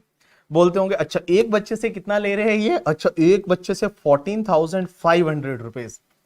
इस बैच में कितने बच्चे हैं, इस बैच में लाइव बैठे हुए वो 700 बच्चे, तो यही हो गए करके, ठीक। अच्छा 700 मल्टीप्लाई किया तो उसमें कुछ आ गया, मतलब पता नहीं कितना आ गया, मैं काउंट ही नहीं होता इतना, तो 1 2 हाँ इतना आ गया। उसके बाद देखेंगे ओ अच्छा ये तो एक ही बैच है, और उसके बाद इवनिंग वाला बैच और है करके, ठीक है, इंग्लिश का, उसको भी मल्टीप्लाई कर दो। उसके बाद में काम कर, ये तो फाइनल का सिर्फ वो वाला बैच है जो लाइव है। अब रिकॉर्डेड वाले बच्चे कितने होते होंगे करके, ठीक है, तो रिकॉर्डेड वालों को भी मल्टीप्लाई कर दो। अच्छा ये तो फाइनल का बैच है, इंटर के बैच और आते होंगे, इंटर में तो बच्चे ही बच्चे हैं करके, ठीक है, तो इंटर का बैच और आता होगा, उसको भी मल्टीप्लाई कर दो करके, ठीक है। ये सब चीजें है ना कैलकुलेटर पे होती है, रियल लाइफ में होता नहीं है करके, ठीक है। ये सब कहने के लिए बहुत अच्छा है, एक्चुअल में नहीं होता है। तो मैं आपको बात कर रहा था सरचार्ज की। अब एक बात बताऊं, ये जो सरचार्ज है ना, ये सरचार्ज जो है, ये सरचार्ज आपको टैक्स पे लगेगा करके, जो टैक्स आएगा उस पे आपको ऐड करना है सरचार्ज। सरचार्ज कब लगेगा, 50 लाख तक इनकम है नहीं लगेगा, 50 लाख से 1 करोड़ है 10% ऐड करो, 1 करोड़ से 2 करोड़ है कितना ऐड करोगे 15%, 2 करोड़ से 5 करोड़ है 25%, और 5 करोड़ से ज्यादा है तो 37% है, वो 37% आपको ऐड करना है। अब एक और चीज समझना, 2-3 चीजें जो मैं आपके दिमाग में जो डाउट आ रहा है वो मैं क्लियर करता हूं। पहली चीज तो ये कि सर सरचार्ज क्यों डाला, अगर टैक्स रेट भी तो बढ़ा सकते थे। भाई टैक्स रेट ही बढ़ा देते ना, बेटर होता। Why to include the surcharge, आप एक काम करते ऐसे करते ना कि चलो स्लैब रेट जो तुम्हारा है 10 लाख तक, 10 लाख से 30% है, अब 50 लाख लो, 50 लाख के बाद 35 कर लो, उसके बाद में आप कर लो 37, उसके बाद में आप कर लो 42, जो करना है टैक्स स्लैब रेट ही बढ़ा देते ना, बट स्लैब रेट नहीं बढ़ाया। स्लैब रेट बढ़ाते हैं थोड़ा बुरा लगता है। बुरा क्यों लगता है, इंसान को देख के दिल में ऐसे वो क्या बोलते हैं ना, ऐसे हार्ट अटैक आ जाए करके, ठीक है। अगर वो स्लैब रेट ऐसा देख लेना यहाँ पे कि 43% लिखा हुआ, आप समझो 5 करोड़ के ऊपर यहाँ 43% लिखा हुआ, तो कितना बुरा लगेगा आपको, लगेगा 43% टैक्स करके, बहुत बुरा लगेगा। तो ये लोग जो है वो इनडायरेक्टली जो है लेना चाहते हैं टैक्स, इसके लिए उन्होंने सरचार्ज लगाया। दूसरा एक और इंटरेस्टिंग रीजन ये आता है कि एक बात बताऊं ना, जो इनकम टैक्स तुम्हारी गवर्नमेंट कलेक्ट करती है वो सेंट्रल गवर्नमेंट करती है। सेंट्रल गवर्नमेंट उस इनकम टैक्स में से अपना हिस्सा हर स्टेट गवर्नमेंट को देती है। हर स्टेट गवर्नमेंट को अपना हिस्सा देती है कि भाई जिस स्टेट से जितना इनकम टैक्स आया है उसमें से कुछ पार्ट उस स्टेट का भी राइट है, उस स्टेट को उसमें से देती है, बांटती है, डिस्ट्रीब्यूट करती है, ठीक है। लेकिन सरचार्ज किसी को डिस्ट्रीब्यूट नहीं करती। तो निर्मला सीतारमण जी ने 2019 में ये सरचार्ज बढ़ाया था। ये जो 25% सरचार्ज और 37% सरचार्ज है ना, ये पहले नहीं हुआ करता था। ये जो दोनों सरचार्ज है 25% एंड 37% का सरचार्ज, ये निर्मला सीतारमण जी ने अनाउंस किया था in the month of the September 2019 में। ये दोनों सरचार्ज और 25% और 37%, जैसे ही बीजेपी का गवर्नमेंट आ गया, बीजेपी इलेक्शन जीत गई, और इलेक्शन जीतने के बाद कौन किसके होते हैं करके, ठीक है, हमारे नेता ऐसे भी कुछ काम करते हैं नहीं, तो इलेक्शन जीतने के बाद भाई साहब अपनी मर्जी है वैसा कर लो। तो जैसे ही इलेक्शन जीत लिया जुलाई अगस्त में आके, और निर्मला सीतारमण जी ने सितंबर के करीब, सितंबर 2019 में ये दोनों सरचार्ज बढ़ा दिए, 25 और 37% सरचार्ज ले गई करके, ठीक है। अब एक बात बताओ, इन निर्मला सीतारमण जी ने सरचार्ज बढ़ाने के पीछे का मेन रीजन ये भी था कि उनको चाहिए कि भाई देखो, इनकम टैक्स जो आता है ना, टैक्स वाला जो पैसा आता है ना, वो हर स्टेट गवर्नमेंट को बांटा जाता है। हर स्टेट गवर्नमेंट का कुछ ड्यू शेयर रहता है कि भाई इतना हम तुमको देंगे, तो बांटा जाता है। बट सरचार्ज का पैसा किसी को नहीं बांटते ये लोग। सेंट्रल गवर्नमेंट जो है वो सरचार्ज का पैसा अपनी जेब में डाल के रखती है और अपने पास ही रखती है, वो किसी को नहीं बांटते। इसके लिए इन्होंने यहां सरचार्ज बढ़ा दिया। अब एक और डाउट आपका ये रहेगा कि सर हमने तो इस बार का जो बजट आया था निर्मला सीतारमण जी वाला, तो निर्मला सीतारमण जी ने यह बोला था कि मैं ये 37% सरचार्ज हटा रही हूं। आपने सुना था कि नहीं सुना, ये बताओ मुझे। आपने सुना था या नहीं सुना? आपने ये इस बार सुना था कि नहीं सुना करके, ठीक है। पहले 15% सरचार्ज हुआ करता था 2019 से पहले। 1 करोड़ के ऊपर कितना भी इनकम हो, 15% वो सरचार्ज। तो इफेक्टिव टैक्स रेट 35% था। आपने ये सुना था कि नहीं सुना इस बार कि निर्मला सीतारमण जी ने बजट में बोला कि मैं आपका 37% का सरचार्ज हटा देती हूं, 37% वाला सरचार्ज नहीं लगेगा। ये सुना था लोगों ने या नहीं सुना, बताओ मुझे। इस बार का बजट आपने देखा होगा, और बजट के बाद इंडिया में सब लोग टैक्स कंसल्टेंट बन जाते हैं। हाँ, टैक्स कंसल्टेंट बन जाते हैं भाई साहब, क्या ही एडवाइजें देते हैं करके, ठीक है। बजट वाले दिन तो गजब लेवल की एडवाइस लोग देते हैं। तो ये सुना था ना कि 37% का सरचार्ज नहीं लगेगा। हाँ, जितने भी लोग हैं वो बोल रहे हैं करके, ठीक है। शीनम बोल रही है, राधा बोल रही है, हर्ष बोल रहा है, संदेश बोल रहा है, सब लोग बोल रहे हैं कि यस सर, हमने ऐसा बजट में तो सुना था, लेकिन आप तो बता रहे हो 37% का सरचार्ज लगेगा। लगेगा, लेकिन मैं थोड़े दिनों बाद आपको बढ़ा दूंगा, पढ़ाऊंगा, थोड़े दिनों बाद आपको मैं बताऊंगा कि अगर कोई एसएससी 115 बीएससी ले लेता है, 115 BSc section, new taxation regime, अगर आप 115 बीएससी ले लेते हो तो बेटा ये 37 का सरचार्ज नहीं लगेगा। अगर 115 बीएससी लेते हो तो 37% का सरचार्ज नहीं लगेगा, अदरवाइज 37% वाला सरचार्ज लगेगा। अदरवाइज आपको 37% वाला सरचार्ज है वो लगेगा। बट अगर आप 115 बीएससी ले लेते हो, जो आपका ऑल्टरनेटिव टैक्सेशन रिजिम है, मैं आपको थोड़े टाइम के बाद में पढ़ाऊंगा, आज से कम 1 महीने के बाद में, क्योंकि हम पहले पीजीबीपी वगैरह पढ़ेंगे, उसके बाद मैं ऑल्टरनेटिव टैक्सेशन रिजिम में बताऊंगा, क्योंकि उसमें कुछ बेनिफिट्स नहीं मिलते हैं।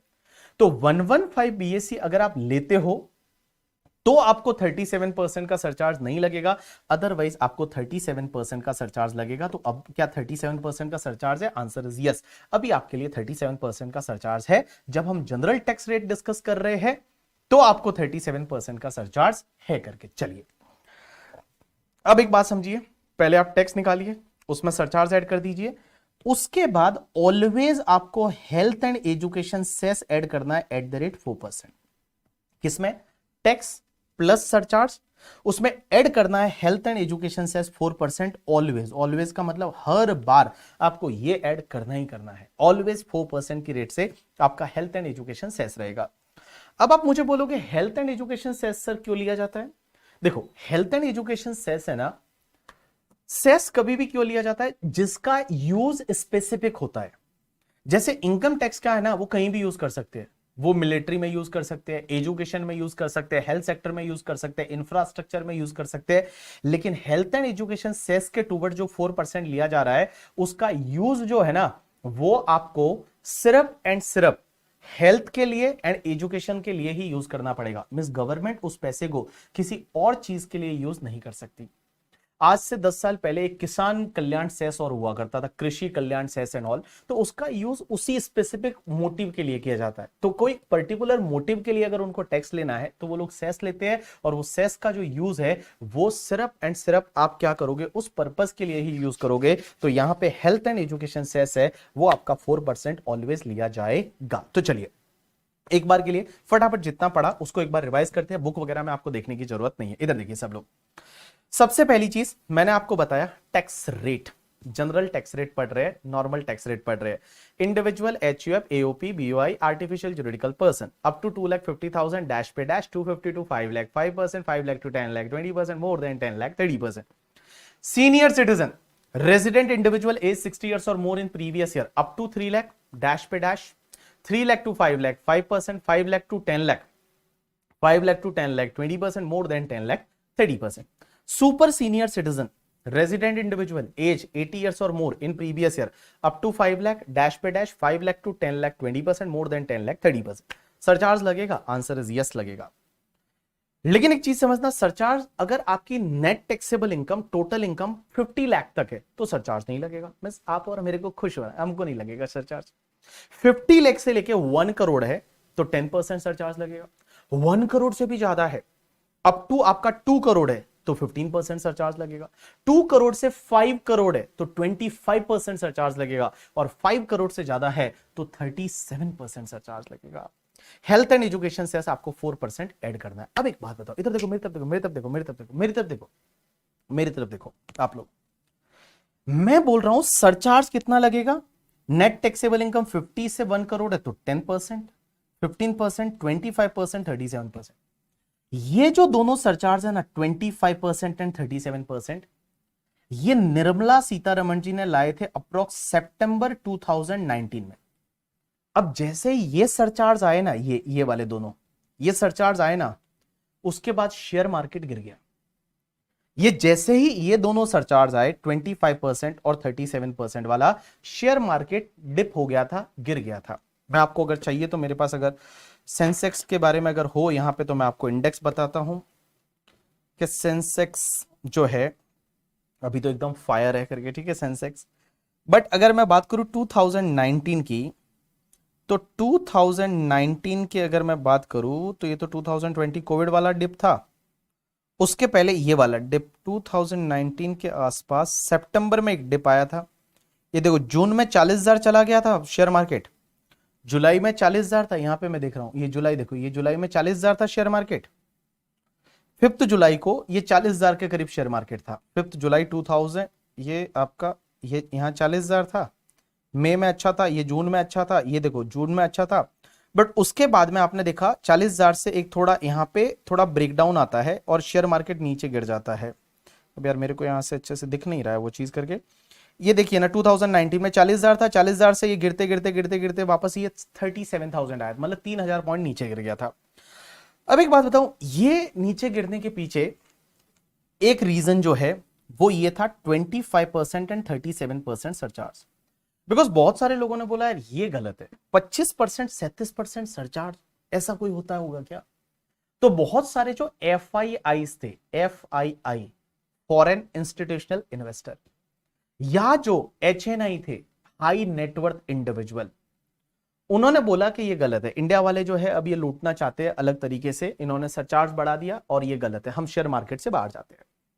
तो बहुत सारे लोगों ने उस टाइम पे शेयर मार्केट से एग्जिट लेना चालू किया और शेयर मार्केट में बड़ी सेलिंग आई, और सेलिंग खासकर FIIs की आई, फॉरेन इंस्टीट्यूशनल इन्वेस्टर। और फॉरेन इंस्टीट्यूशनल इन्वेस्टर कंपनी के फॉर्म में नहीं होते थे, वो AOP BOI माने जाते थे। तो बहुत सारे AOP BOI के फॉर्म में होते हैं, HNI है वो इंडिविजुअल होते हैं। तो उन्होंने बोला कि नहीं यार, मैं ये 25% 37% सरचार्ज डाल रहे हैं ये लोग, कि हमारी इनकम तो 5 करोड़ से ज्यादा ही होती है, अब उस पे जो टैक्स आएगा उस पे सरचार्ज, और शेयर मार्केट से इनकम होती है बहुत बार, तो बोला उस पे भी ये सरचार्ज लगेगा 37% 37% सरचार्ज। तो एक बात समझना, जब ऐसा होता था हुआ तो लोगों ने मार्केट में शॉर्ट सेलिंग, मतलब सेलिंग चालू कर दी, और जिससे शेयर मार्केट थोड़ा नीचे आया, 3,000 पॉइंट के करीब नीचे गिर गया सेंसेक्स उस टाइम पे। तब जैसे ये नीचे गिरा तो निर्मला सीतारमण जी को ऐसा एहसास हो गया कि मैंने जो ये स्टेप लिया है 25% 37% वाले सरचार्ज का, लोग इससे खुश नहीं है। कौन खुश खुश नहीं है? जो HNI लोग है या जो FIIs है वो इससे खुश नहीं है। तो उनको खुश करने के लिए क्या किया जाए? तो उनको खुश करने के लिए निर्मला सीतारमण जी ने उसी टाइम एक अमेंडमेंट किया, और अमेंडमेंट किया कि तुम रुको, थोड़ा रुको, थाम करके, ठीक है, रुको थोड़ा। और निर्मला सीतारमण जी ने बोला कि अगर आपका इनकम जो है वो इनकम शेयर मार्केट से है, शेयर मार्केट से मतलब या तो long term capital gain 112A वाला इनकम है, क्योंकि long term capital gain 112A वाला होता है, उस पर टैक्स रेट 10% है, ठीक है, या फिर आपका short term capital gain 111A वाला है, या फिर आपका डिविडेंड का इनकम है, डिविडेंड का इनकम है, डिविडेंड जो शेयर्स पे डिविडेंड मिलता है, डिविडेंड का इनकम है। और चौथा इन्होंने लास्ट ईयर अमेंडमेंट किया और बोला कि अगर आपका कोई भी लॉन्ग टर्म कैपिटल गेन है 112 वाला, ये 4 इनकम ऐसी है जिसको मैं थोड़ी देर के लिए बोलूंगा स्पेशल इनकम, और ये 4 इनकम कितनी भी हो, कितना भी हो करके, ठीक है, इन पे जो टैक्स आएगा ना, उस टैक्स पे आपका मैक्सिमम सरचार्ज है वो 15% रहेगा, उससे ज्यादा नहीं रहेगा। ऐसा निर्मला सीतारमण जी ने अमेंडमेंट कर दिया।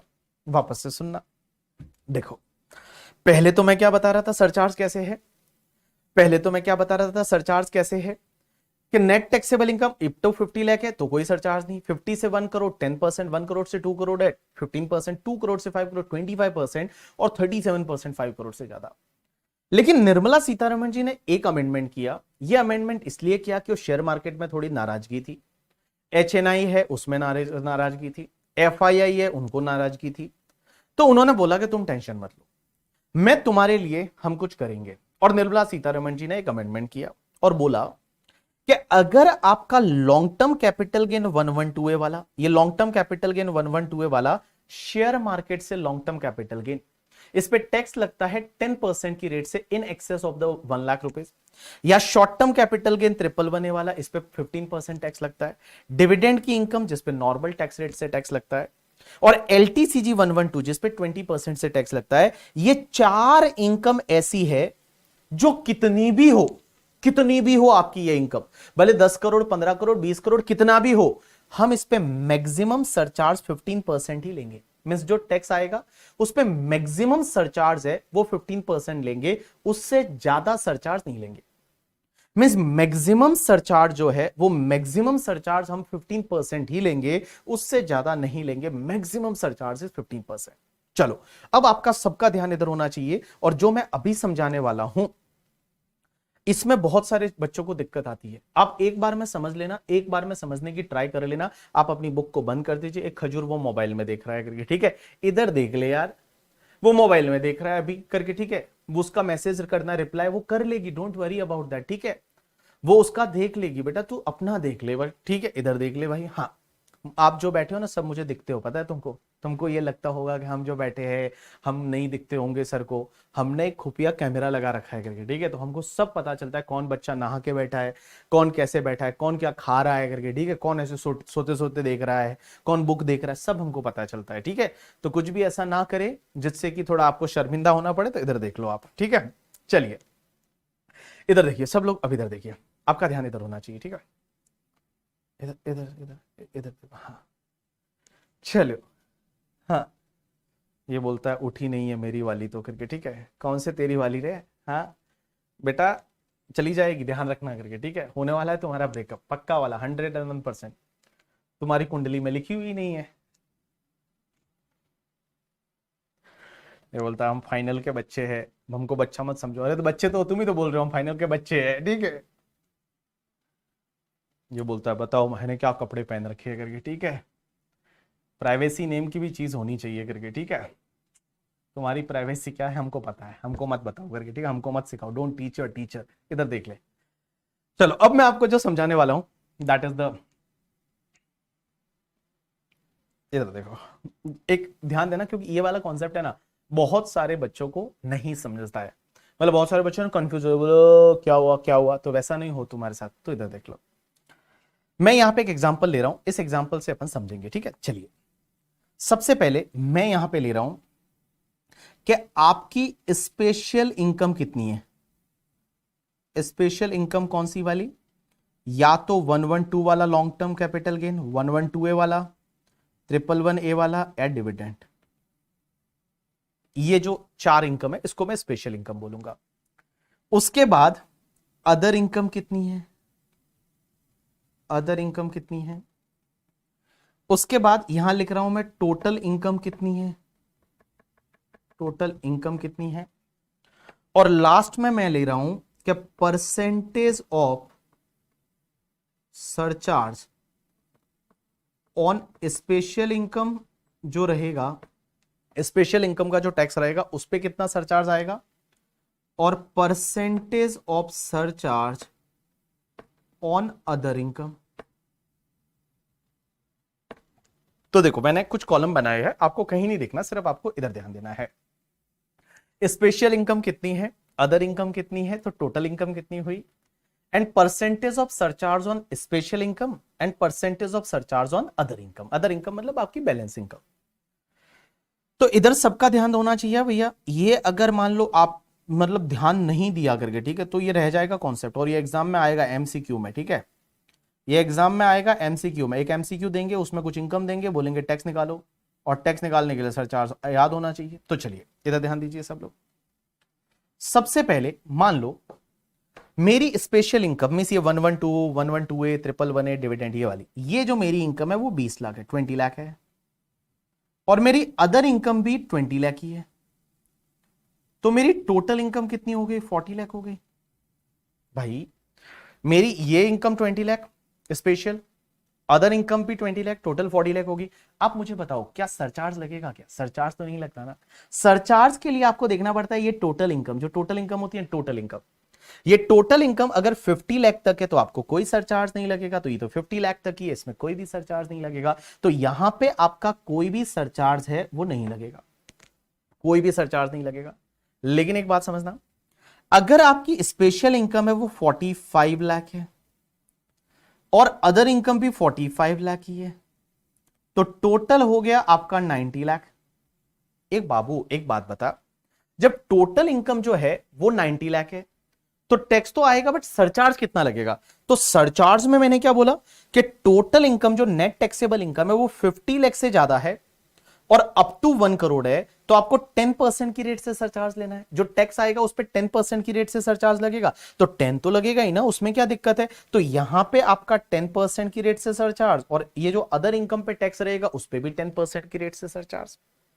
भाई जो आपकी स्पेशल रेट्स की इनकम है इस पे जो टैक्स आएगा उस पे भी 10% की रेट से सरचार्ज, अदर इनकम पे जो टैक्स आएगा उस पे भी 10% की रेट से सरचार्ज, बिकॉज आपकी टोटल इनकम है वो 50 लाख से ज्यादा है बट अप टू 1 करोड़ है, कोई दिक्कत नहीं यहां पे। अब एक और चीज समझना, मान लो आपका स्पेशल रेट का इनकम है, स्पेशल वाला इनकम है वो 75 लाख है और ये तुम्हारा 85 लाख है, तो टोटल कितना हुआ 75 plus 85, it's comes to the 160, 1 crore 60 lakh. अब एक बात बताओ, जो 1 करोड़ 60 हुआ तो मेरे को एक बात बताओ यहां कितना सरचार्ज रहेगा।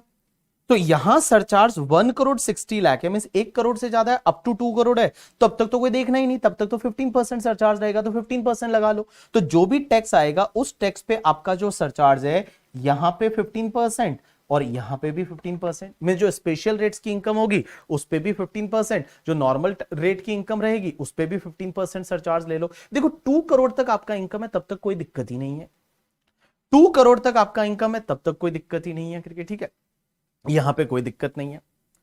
अब एक बात समझना, अब मैं थोड़ा इंटरेस्टिंग वाला पॉइंट लूंगा, आपका ध्यान इधर होना चाहिए। मान लो ये जो स्पेशल वाली इनकम है वो स्पेशल वाली इनकम है वो 1 करोड़ 50 लाख है, 1 करोड़ 50 लाख है, 1 करोड़ 50 लाख स्पेशल वाली इनकम, और अदर इनकम जो है वो 2 करोड़ 30 लाख है, 2 करोड़ 30 लाख है। तो एक बात बताओ 150 प्लस 230 कितना हुआ, 380 हो गया, तो टोटल इनकम आपकी 3 करोड़ 80 लाख आ गई।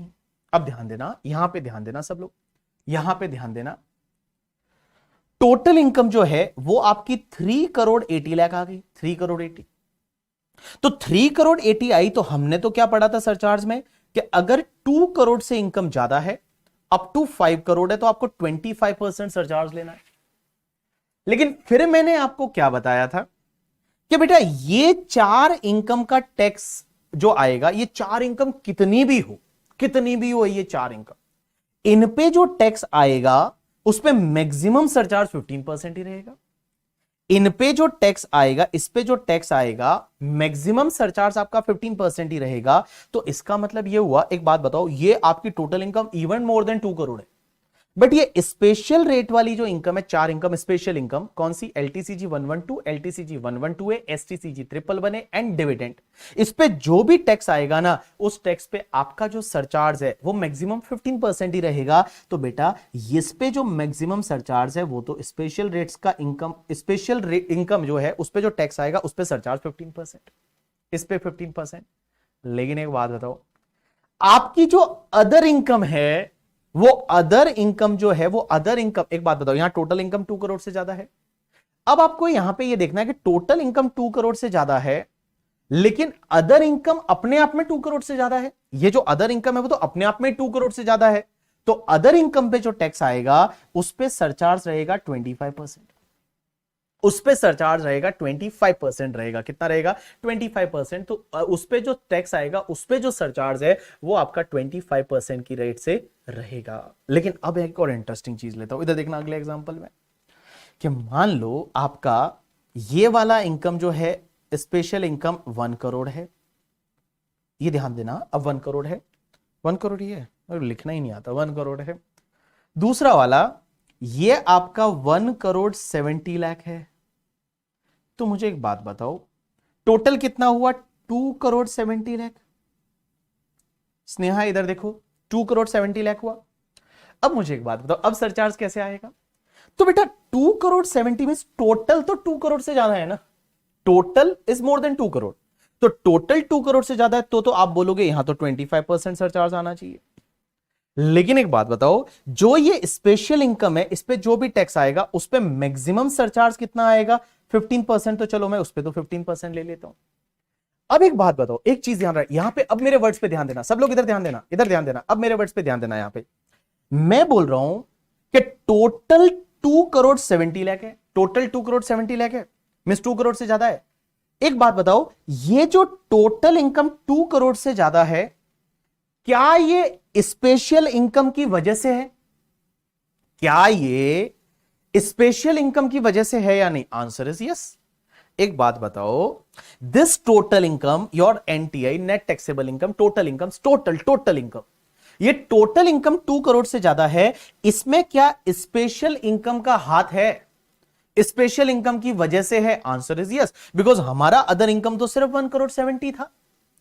भाई हमारा जो अदर इनकम है, वो अदर इनकम तो सिर्फ 1 करोड़ 70 था, ये 2 करोड़ को क्रॉस कर गया। इसमें रीजन ये है, ये रीजन है स्पेशल इनकम।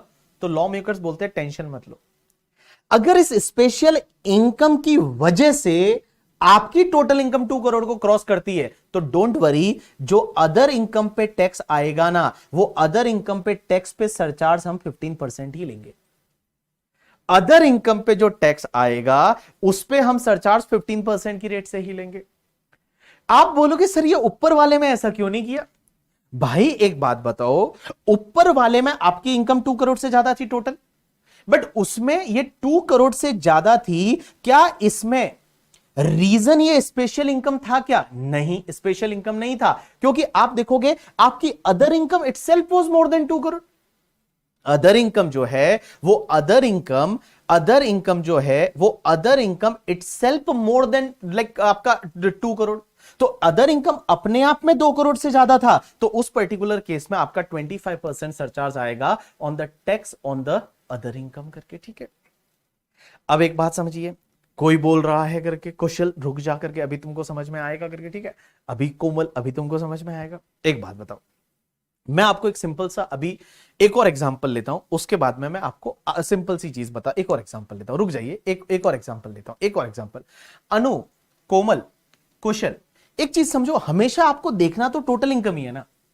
हमेशा जो आपको देखना है वो देखना टोटल इनकम है। देखो वापस से बता रहा हूं, एक बार वापस से, टोटल इनकम 40 लाख है, सरचार्ज ही नहीं। टोटल इनकम 90 है, 10% ले लो सरचार्ज। टोटल इनकम 1 करोड़ 60 है, 15 ले लो। देखो यहां तक कोई दिक्कत नहीं, आपका जो 15% तक सरचार्ज है ना, यहां तक कोई भी दिक्कत नहीं है, यहां तक आपको कोई भी दिक्कत नहीं है। ये जो 15% तक सरचार्ज है वो तो लगेगा लगेगा, कोई दिक्कत नहीं। अब आपको ये देखना है 25% लगेगा या नहीं, 25% है वो लगेगा या नहीं करके, ठीक है, वो समझना है। अब एक और एग्जांपल लेता हूं, आपको इजीली समझेगा। इधर देखो, मेरी तरफ देखो, मेरी तरफ देखो। देखो स्पेशल इनकम है वो, फॉर एन एग्जांपल आपका स्पेशल इनकम है वो 80 लाख है, स्पेशल इनकम है वो 80 लाख है। अदर इनकम जो है वो मान लो आपका 2 करोड़ एंड 10 लाख है। तो टोटल कितना हुआ, 2 करोड़ 90 हो गया। अब एक बात बताओ, आपको हमेशा पहली बार देखना है ना वो टोटल इनकम को देखना है, 2 करोड़ 90। तो 2 करोड़ 90 मतलब आपका 2 करोड़ को क्रॉस कर गया, तो 2 करोड़ को क्रॉस कर गया तो यहां 25% सरचार्ज आ सकता है। अब अपन देखेंगे कि भाई 25% सरचार्ज आना चाहिए, लेकिन स्पेशल इनकम पे जो टैक्स आएगा उस पे मैक्सिमम सरचार्ज कितना लग सकता है, 15%। अब आप यहां पे कंफ्यूज मत होइए कि सर ये तो अपने आप में 1 करोड़ से कम है ना, तो यहां पे तो 10%। अरे खजूर, surcharge depends on your total income ना, total income, total income, total income. Surcharge depends on your total income ना। तो टोटल इनकम तो देखना 1 करोड़ से ज्यादा है ना, तो 15% सरचार्ज तो लगेगा ही लगेगा। अगर ये टोटल इनकम 1 करोड़ से ज्यादा है तो 15% सरचार्ज तो एनी हाउ लगेगा ही लगेगा करके, ठीक है। 25 लगेगा या नहीं वो चेक करना है आपको। स्पेशल इनकम पे 25 नहीं लगेगा, 15%। अब आप देखो अदर इनकम, क्या अदर इनकम जो है ये टोटल इनकम 2 करोड़ से ज्यादा है, क्या ये स्पेशल इनकम की वजह से? नहीं, अदर इनकम भी तो अपने आप में 2 करोड़ से ज्यादा है। तो अदर इनकम जब अपने आप में 2 करोड़ से ज्यादा है तो अदर इनकम पे जो टैक्स आएगा उस पे आपको सरचार्ज कितना लगेगा, 25%। उस पे सरचार्ज जो टैक्स पे कितना लगेगा, 25%, because other income itself is more than 2 crore ना। ऊपर वाले में क्या था, ये देखिए 2 करोड़ से ज्यादा था, स्पेशल इनकम पे कितना, 15%, but other income was not more than 2 crore. इसका ऐसे आप इसको समझ सकते हो कि ये अगर 2 करोड़ से ज्यादा है और इसमें क्या किसका हाथ है, क्या इसमें स्पेशल इनकम का हाथ है? Answer is yes. इसकी वजह से ये 2 करोड़ से ज्यादा था, अदरवाइज तो वो 170 ही था। तो कोई बात नहीं, इस पे आपका 15% की रेट से सरचार्ज आएगा। लेकिन यहां other income itself is more than 2 crore, तो अदर इनकम पे टैक्स पे आपका 25% की रेट से सरचार्ज आएगा। एक सिंपल सी चीज बताऊं अब आपको, जैसा जैसा मैं बोल रहा हूं वैसा आप ध्यान देना करके, ठीक है। जैसा जैसा मैं बोल रहा हूं वैसा आप ध्यान देना। देखो पहले टोटल इनकम याद रखो, total income means everything total, total total means total. Total income up to 50 lakh है ना, तो कोई सरचार्ज नहीं ऐड करना। 50 लाख से 1 करोड़ है, 10% ऐड कर दो, आपको देखना ही नहीं है स्पेशल है नॉन स्पेशल है, कुछ देखना ही नहीं है। दूसरा, अगर मान लो टोटल इनकम 1 करोड़ से ज्यादा है, अप टू 2 करोड़ है, स्पेशल नॉन स्पेशल कुछ देखना ही नहीं, 15% सरचार्ज ऐड करो। अब आपका टोटल इनकम जो 2 करोड़ से ज्यादा है ना, तब आपको देखना है, टोटल इनकम 2 करोड़ से ज्यादा है तब आपको देखना है, आपको देखना है स्पेशल इनकम पे जो टैक्स आएगा उस पे मैक्सिमम सरचार्ज 15%। अब आपको अदर इनकम देखनी है, अदर इनकम, अदर इनकम देखनी है। अदर इनकम क्या अपने आप में 2 करोड़ से ज्यादा है? अगर अदर इनकम अपने आप में 2 करोड़ से ज्यादा है तो उस पे 25% सरचार्ज। बट अदर इनकम जो है वो अपने आप में 2 करोड़ से ज्यादा नहीं है, तो उस पे जो टैक्स आएगा उस पे 15% की रेट से आपको सरचार्ज लेना है। एक और एग्जांपल लेता हूं, इधर ध्यान दीजिए, ध्यान दीजिए, ध्यान दीजिए, सब लोग ध्यान दीजिए, कुछ मत लिखिए, सब लिखा हुआ है, इधर ध्यान दीजिए। मान लो आपकी स्पेशल इनकम जो है, मींस वही सब, स्पेशल इनकम जो है वो है आपकी 3 crore rupees, special income 3 crore. आपकी जो नॉर्मल इनकम है करके, ठीक है, नॉर्मल इनकम मींस जो बाकी वाली इनकम है वो है आपकी 4 करोड़। टोटल इनकम हो गई 7 करोड़, 7 करोड़। अब आप मुझे क्या बोलेंगे, टोटल इनकम है वो 7 करोड़ है, तो टोटल इनकम जब 7 करोड़ है तो आप तो बोलेंगे 25% सरचार्ज लगना चाहिए। टोटल इनकम 7 करोड़ है, 25 नहीं 37%, क्योंकि आपका टोटल इनकम 5 करोड़ से ज्यादा है तो 37% सरचार्ज आना चाहिए। लेकिन एक बात बताओ, आपकी जो स्पेशल इनकम है इस पे मैक्सिमम सरचार्ज कितना आएगा, 15%। अब आप देखिए कि यहां टोटल इनकम 7 करोड़ है, अदर इनकम क्या अपने आप में 5 करोड़ से ज्यादा है क्या? नहीं, अदर इनकम तो 4 करोड़ है, 2 करोड़ से ज्यादा है, आंसर इज यस। तो अदर इनकम पे जो टैक्स आएगा उस पे सरचार्ज आएगा 25%। अदर इनकम पे जो अदर इनकम जो है उस पे जो टैक्स आएगा उस पे सरचार्ज आएगा 25% करके। बट अगर मान लो इस एग्जांपल में ये आपका 3 करोड़ है और ये आपका 6 करोड़ होता, तो आपका टोटल कितना हुआ? 9 करोड़ हुआ। अब एक बात बताओ, 9 करोड़ है, 5 करोड़ से ज्यादा है। अब एक बात बताओ, स्पेशल इनकम पे मैक्सिमम सरचार्ज कितना हो सकता है? 15%। अदर इनकम जो है क्या वो अपने आप में 5 करोड़ से ज्यादा है? Answer is yes. तो यहां पे आपका 37% सरचार्ज आता। अदर इनकम पे जो टैक्स आता, अदर इनकम पे जो टैक्स आता उस पे आपका मैक्सिमम सरचार्ज, यहां पे जो सरचार्ज है अदर इनकम, क्या अदर इनकम अपने आप में 5 करोड़ से ज्यादा है? Answer is yes. तो यहां पे आपका सरचार्ज है वो 37% आता। अब लास्ट एग्जांपल एक और ले रहा हूं। मान लो स्पेशल इनकम आपका 3 करोड़ है, स्पेशल इनकम आपका 3 करोड़ है, अदर इनकम सिर्फ 10 लाख है। तो मुझे बताइए 3 करोड़ और 10 लाख हुआ, 3 करोड़ और 10। अब एक बात समझिए, स्पेशल इनकम, टोटल इनकम आपकी 2 करोड़ से ज्यादा हो गई तो सरचार्ज 25% आ सकता है, बट स्पेशल इनकम पे मैक्सिमम सरचार्ज 15% आएगा। अदर इनकम जो है, अब एक बात बताओ, आप बोलोगे अदर इनकम तो 10 लाख ही है, तो अदर इनकम पे तो सरचार्ज आना ही नहीं चाहिए। ऐसा नहीं है बाबू, एक बात बता, टोटल इनकम 1 करोड़ से तो ज्यादा है ना, तो 15% सरचार्ज तो आना ही चाहिए ना। अगर तुम्हारा टोटल इनकम है, वो टोटल इनकम जब 1 करोड़ से ज्यादा है तो 15% सरचार्ज तो आएगा ही आएगा ना। तो यहां पे अदर इनकम पे जो टैक्स आएगा उस पे आपका सरचार्ज है वो आपका 15% की रेट से रहेगा। तो अब आपको मैं बताऊं, आप इसको ऐसे याद रख सकते हैं, जैसा जैसा मैं बोल रहा हूं उस पर आप ध्यान देना। देखो बड़ा सिंपल है, surcharge depends on your total income. Total income up to 50 lakh है, कोई सरचार्ज नहीं है। 50 लाख से लेके और आपका 1 करोड़ तक है, 50 लाख से लेके 1 करोड़ तक है तो आपका सरचार्ज रहेगा 50 लाख से 1 करोड़ है तो 10%, 1 करोड़ से 2 करोड़ है 15%, 2 करोड़ से ज्यादा है अप टू 5 करोड़ है 25% और 5 करोड़ से ज्यादा है 37%। लेकिन यहां पे आप एक चीज ध्यान रखेंगे, ये 4 तरह की इनकम ऐसी है, 4 तरह की इनकम ऐसी है, एलटीसीजी 112 है, एसटीसीजी 111 है, डिविडेंड एंड एलटीसीजी 112, इन पे मैक्सिमम सरचार्ज 15% हो सकता है।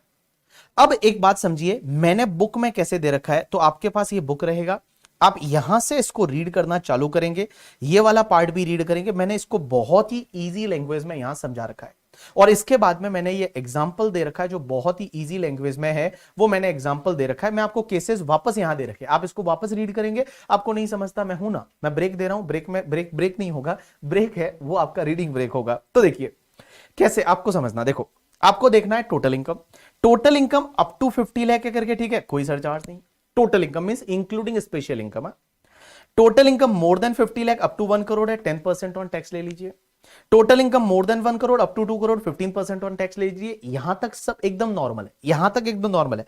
पॉइंट जो है वो फोर्थ वाला है जो इंटरेस्टिंग है कि total income more then 2 crore है एंड इसमें आपकी स्पेशल इनकम भी जुड़ी हुई है, स्पेशल इनकम भी जुड़ी हुई है। टोटल इनकम 2 करोड़ को क्रॉस कर जाती है तो स्पेशल इनकम के टैक्स पे 15% सरचार्ज लीजिए। अब आप देखिए रिमेनिंग टोटल इनकम कितना है, जो रिमेनिंग टोटल इनकम है, जो बाकी वाला टोटल इनकम है, वो बाकी वाला टोटल इनकम स्पेशल इनकम को हटा के क्या वो 2 करोड़ तक ही है। तो रिमेनिंग टोटल इनकम अगर अप टू 2 करोड़ है तो उस पर आप 15% की रेट से सरचार्ज लीजिए। बट रिमेनिंग टोटल इनकम है वो 2 करोड़ को क्रॉस कर गया, अप टू 5 करोड़ है तो उस पर 25% की रेट से सरचार्ज लीजिए। और रिमेनिंग इनकम अपने आप में 5 करोड़ को क्रॉस कर गया तो उस पर 37% की रेट से सरचार्ज लीजिए। मैं आपको दे रहा हूं 10 मिनट का ब्रेक और इस 10 मिनट में क्या करना है मैं बता दूं। 10 मिनट में एक तो आपको पेज नंबर 1 पे यहां से आप पढ़ना चालू करेंगे जहां टैक्स रेट फॉर असेसमेंट या 24-25 दे रखी है, यहां से पढ़ेंगे। ये एग्जांपल जो केसेस वाला जो मैं यहां समझा रहा था वैसे ही मैंने बना के दिया, ये पढ़ेंगे आप।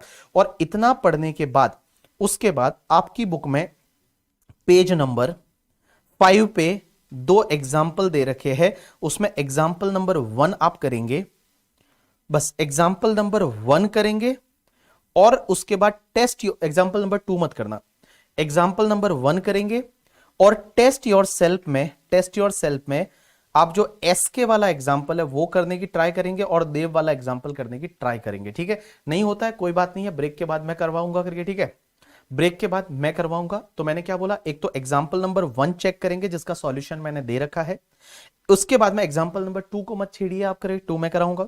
उसके बाद टेस्ट योर सेल्फ में जो दो एग्जाम्पल है, एक तो तुम्हारा एसके वाला करके, ठीक है, और दूसरा तुम्हारा जो देव वाला है, ये आप ट्राई करेंगे करने की। होता है तो ठीक है, नहीं होता है तो कोई बात नहीं, मैं ब्रेक के बाद वापस आ रहा हूं, ब्रेक के बाद मिलेंगे। बट एटलीस्ट आपको ये रीड तो करना ही है। यहां तक इस टेबल को आप ढंग से रीड करिए, आपको सब चीजें समझ में आ जाएगी। तो ये टेबल तक आप रीड करिए और एग्जाम्पल नंबर 1 कर लीजिए, भले वो टेस्ट योर सेल्फ बाद में कर लेंगे, अभी चलेगा। चलिए आप 10 मिनट का ब्रेक लीजिए, 10 मिनट के बाद हम मिलते हैं अगले कॉन्सेप्ट के साथ, और ये वाला पहले कंप्लीट करेंगे। लॉ में ये कैसे लिखा है, फिनेंस एक्ट में लिखा हुआ है, आप जाके आज एक बार फिनेंस एक्ट देखिए। खाना नहीं खाए क्या, नहीं खाना खाने की जरूरत नहीं है बेटा करके, ठीक है। क्वेश्चन है ये खा लो करके बहुत है। चलो ब्रेक लीजिए 10 मिनट का।